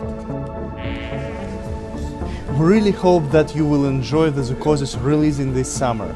Wishlist it on Steam and follow us on social media. Thank you so much for the support. See ya. Why are you so jumpy?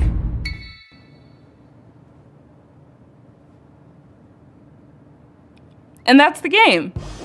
Except not quite. You can see in While Waiting by Optilusion Games, waiting is always an option, but not the whole story. And that's what I like about our next title. It's more than meets the eye. See what mischief you can get up to while waiting. Hi everyone, I'm Dom, the founder of Optilusion Games. We're a game studio based in Irvine.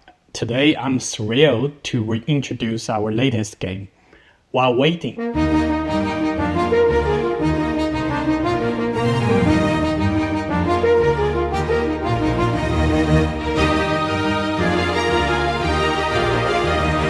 While Waiting is a game about waiting for things to happen, waiting for the bus, waiting for the traffic, waiting for the line to move.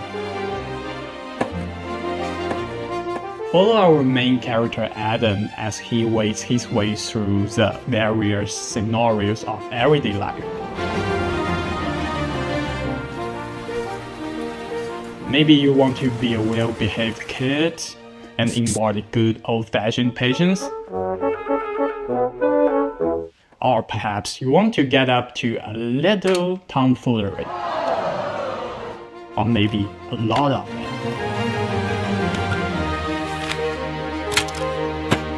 For people who really want to do something, you can find your own way to kill the time. We also have prepared a list of meaningless challenges to help you with it. If they're too hard, or maybe not your cup of tea, that's okay. We also have a very helpful fidget button, specially designed for you. Just press it. Explore over 100 hand-painted levels, each chock full of mini-games, fun little interactions, Easter eggs, and things you should definitely not try in your daily life.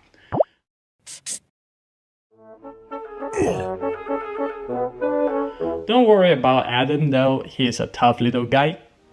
Get to know his family, his friends, and his victims as you follow Adam's life from birth to death with every mundane thing in between.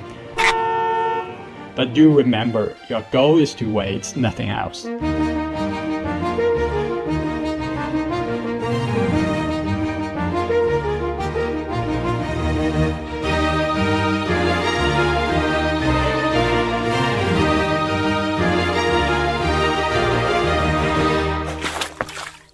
Add to waitlist on Steam. Wishlist. During the selection process, this next game really caught my eye. It's got cyberpunk vibes, horror vibes, ghost vibes, all the vibes. With this game, Toronto-based developer Rocket Adrift really captured something unique.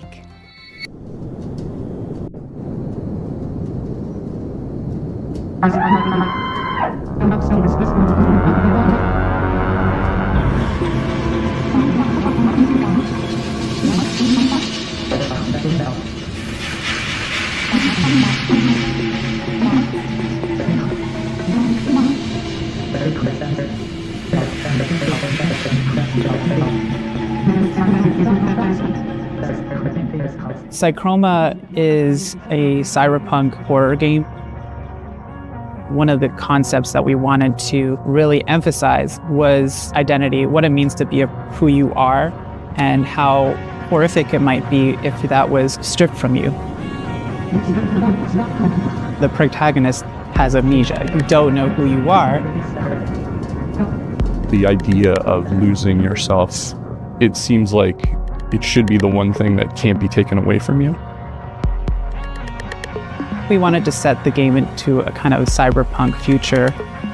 We were really interested in the paranormal concepts and the more grounded future technology. Cyberpunk has a lot of themes that fit well with the story that we wanted to tell. The idea of what makes humans human, having your environment really impact who you are and what you're dealing with, this kind of dystopian future. That's kind of horrific in itself.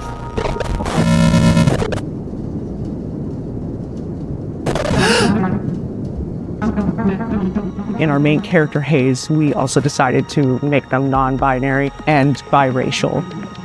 Part of that is what creates a rift in their ability to connect with other people.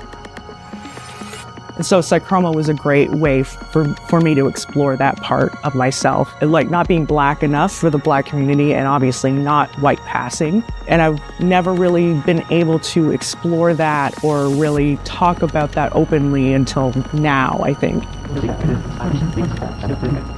We like to write from our own perspectives, and I feel like that's really helpful for a certain kind of player that's looking for that in their narrative-driven games. It really is amazing to see people interact with the media you made and get it. For anyone else out there that's looking to make impactful indie games, it's going to be hard, but the feeling that you get when you get that game into someone's hands, there's nothing else like it. And for me, it's way worth it.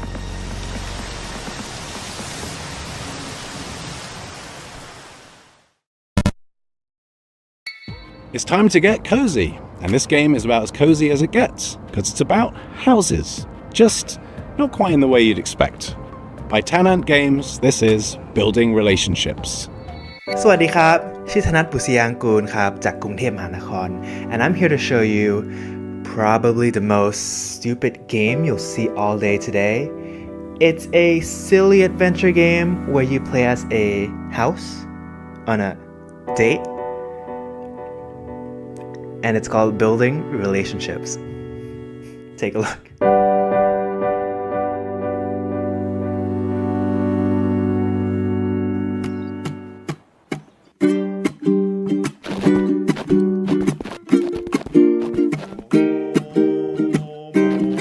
In this game, you'll find yourself as a new arrival on the island.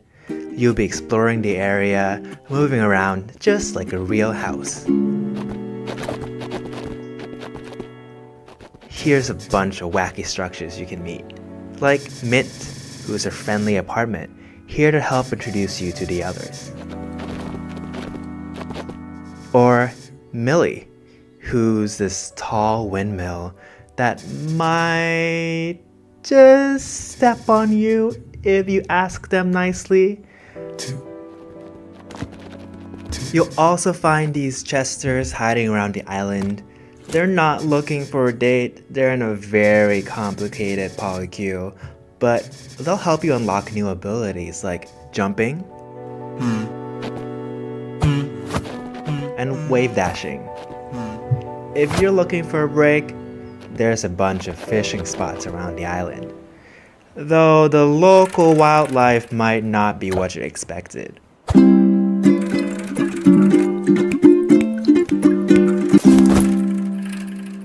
Oh, it looks like there's a few questions on stream. Let me take a look. Is this a dating sim? Not exactly. There's some dating elements, but the story all takes place in one day. So think of it more like a short hike, but stupid. Are you okay? No. Is my mother proud of me? No. Can you have sex in the game? No. But there is some plans for DLC, because just like in real life, you have to pay extra for that. An unexpected adventure awaits in building relationships. Wishes now on Steam. Man, what am I doing with my life? Last summer, Day of the Devs featured a little-known game that celebrates the everyday and turns it into something therapeutic. It became an absolute hit, and we're oh so happy to world premiere their latest DLC.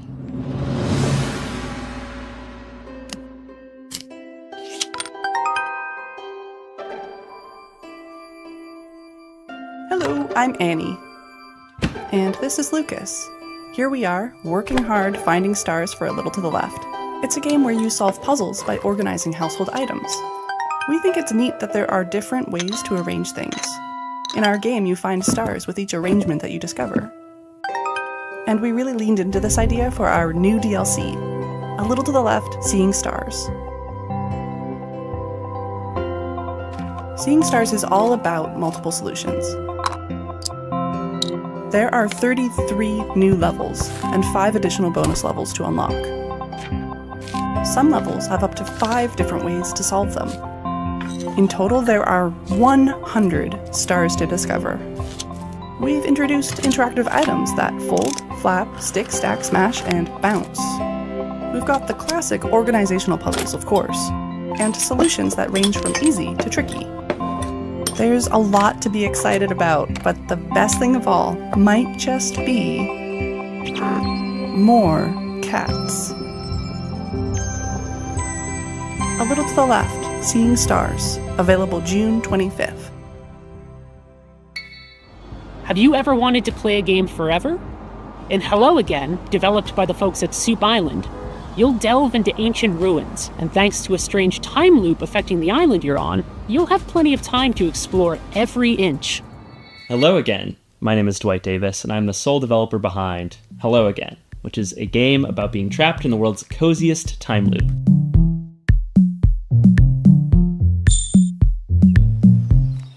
In Hello Again, you play as a diligent postal worker who is assigned the task of delivering a package to a remote island.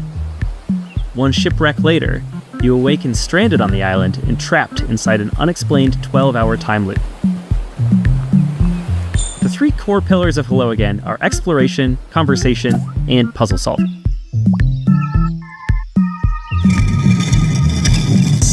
This is a dense game with lots of strange locations and phenomena, so a lot of your experience will consist of walking around and filling your journal with observations. As you explore, you'll discover that everything runs on a clock, from the weather, to the tides, to the ancient circuits that power the ruins littered across the island. As you play, you'll also unearth a forgotten story about the people who populated this island thousands of years ago. Since the islanders have no idea that they're bound to a time loop, you can use your ever-expanding knowledge to help and/or manipulate them so you can reach your goals.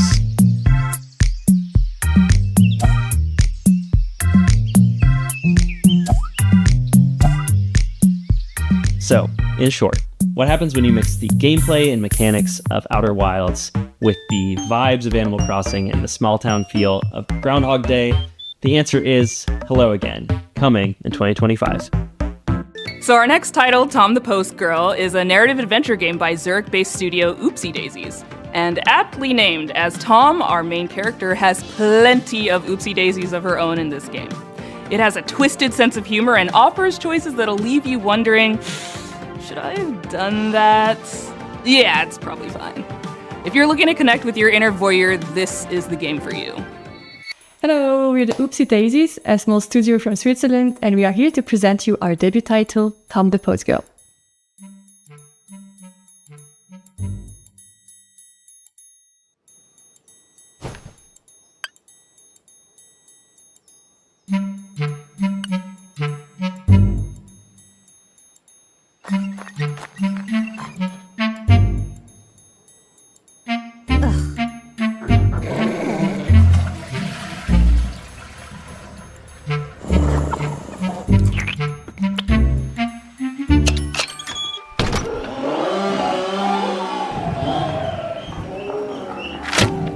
Accompany Tom on her duties delivering packages to the deranged villagers. And discover a great deal, perhaps too much, about the locals. Her approach, although controversial, is highly effective, intense and obsessive stalking. As you'll follow her, you'll witness a wide variety of scenes, each more disturbing and chaotic than the last one.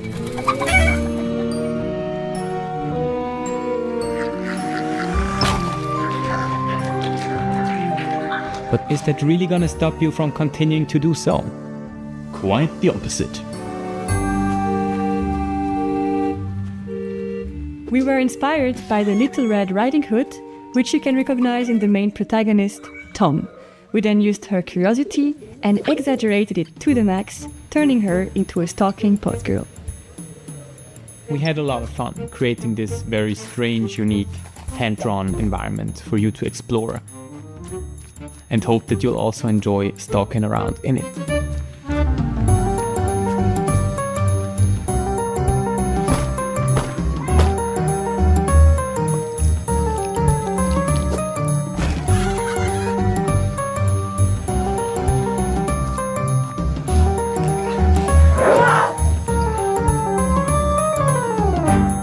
We're calling to all fans of creepy cute narrative games. If you're curious to follow the development of Tom, make sure to stalk us on social media. And of course, wishlist the game on Steam. Bye! Bye. This next game is based in Jakarta, and it's full of lots of life stuff. Happiness, sorrow, music. It's called Afterlove EP, and it's awesome. Hello, my name is Sasha, and I am the lead narrative designer of the upcoming narrative game, Afterlove EP.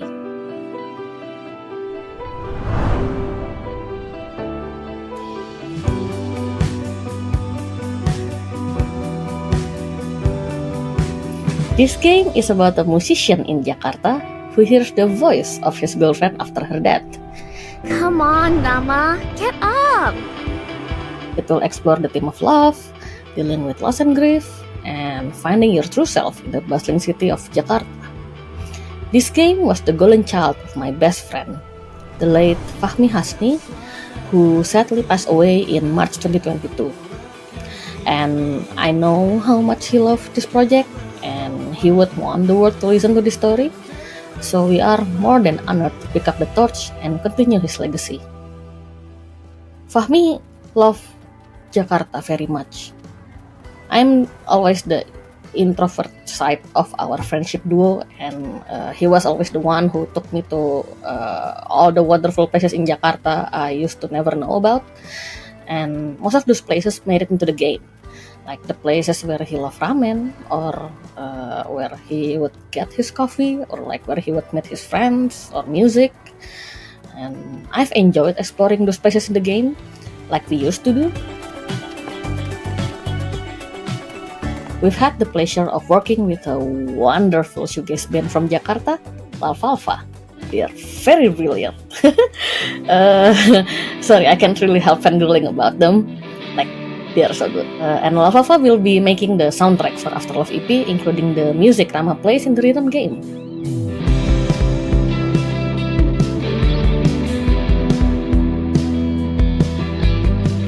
We are also really happy to be working with our main artist, Soyatu. Soyatu has breathed life into our characters with his very distinctive art style, and also his love for the underground music scene. We don't have the release date yet, but we expect it to be released around October this year. So please bear with us a little longer, and thank you so much for your support.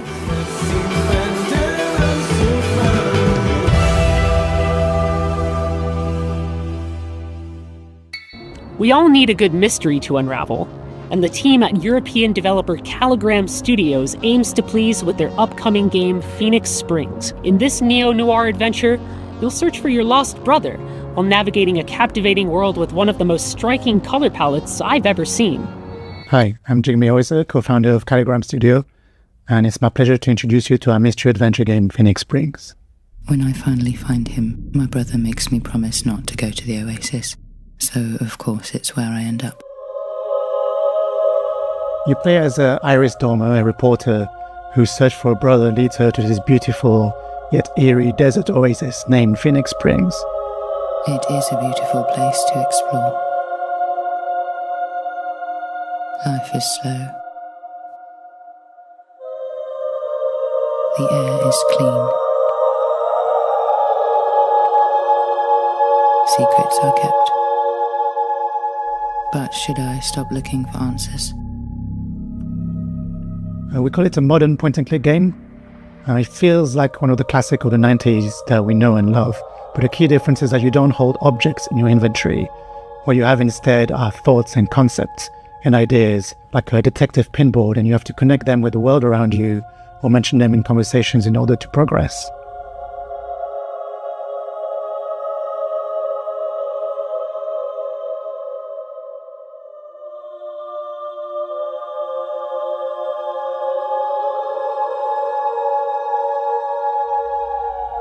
The game has been in development for 7 years now. We're a small team of 3, and one of the biggest challenges was trying to crack the art style, which is a combination of 3D and traditional 2D hand-drawn animation and illustration.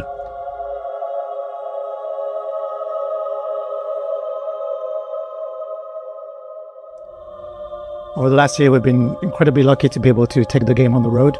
Places like South by Southwest Sydney, the London Games Festival, or IndieX in Lisbon, where he won the award for Best Art Direction.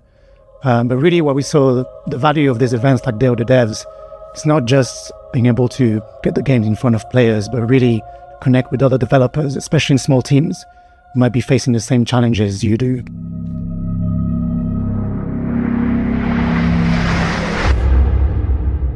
I will never stop looking for answers.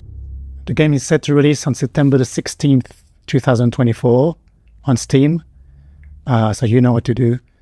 And in the meantime, on behalf of the whole team, thanks again to Day of the Devs, and we really can't wait to welcome you all into this little world that we created for you.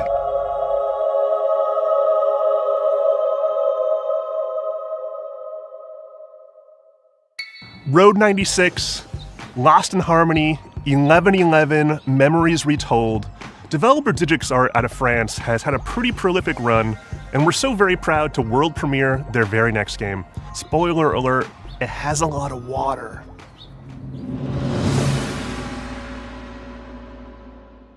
Hi everyone, we are Audition Ayub from Digix Art. Here is the project that we've been working on for the past 3 years since Road 96. We are really excited to present to you our new game, Tides of Tomorrow. So get ready to be surprised and enjoy the show.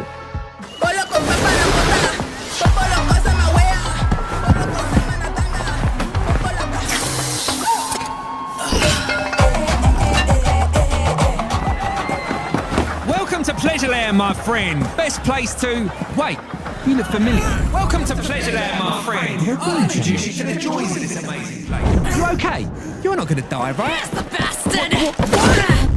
You'll learn what it costs to steal from Oben. I hope it's the right one. They have the same clothes. Wait, that's not the thief. But it was your friend who did it, right? I made the mistake. You want to talk to me? Get on your knees first. Bastard! You won't get away with it! Your friend escaped with my Ozen. And now, you'll pay for it.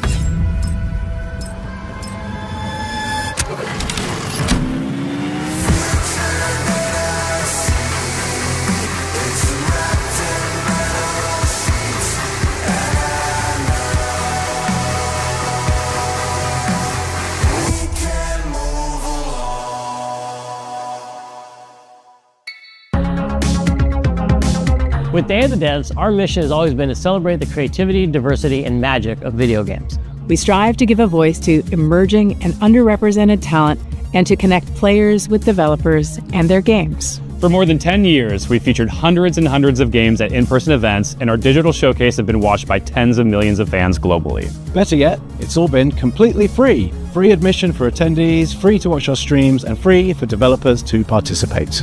It's common for developers to pay many thousands of dollars to be involved in other showcases and events. But Day of the Devs has never charged developers to participate, and we never will. This is only possible due to sponsorships and charitable contributions from people like you. We want to continue doing Day of the Devs forever, but we're not going to lie, these events and shows cost a lot, and fundraising is hard. We're so enormously grateful to everyone who has supported us all these years, but for Day of the Devs to continue, we're going to need ongoing support. So please, if you love discovering new games and supporting emerging developers, if you would like for us to keep on shining the spotlight on creators, and especially if you are in a leadership position at a studio, publisher, or platform, and have budgets that you can tap into, then please consider donating to Day of the Devs. Without your donations, without your sponsorship, without your help, none of this can continue. And remember, we're an official 501c3 nonprofit organization. So all contributions are tax deductible. To find out more and make a donation, head on over to dayofthedevs.com or email sponsorships@dayofthedevs.org. Thank you so much for your continued support.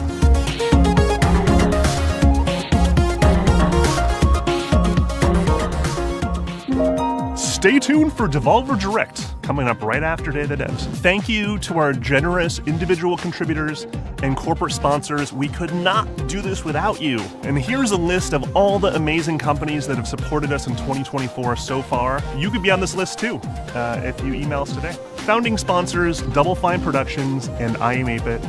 And our 2024 sponsors, Annapurna Interactive, Bone Loaf, Devolver Digital, Egg, Glum, Idea Xbox, Maximum Games, Netflix Games, Nighthawk Interactive, Panic, PlayStation, Pop Agenda, Sabotage Studio, Studio MDHR, Summer Game Fest, UFO 50, Exola, Blumhouse Games. Thank you so much for your continued support. Special thanks to our guy, Dose One, for providing beats, interludes, musical poetry, yet again for Day of the Devs. We could not make this show as bombastic and cool and vibey without your stuff, man. You're a genius. Check out his stuff. Dose One.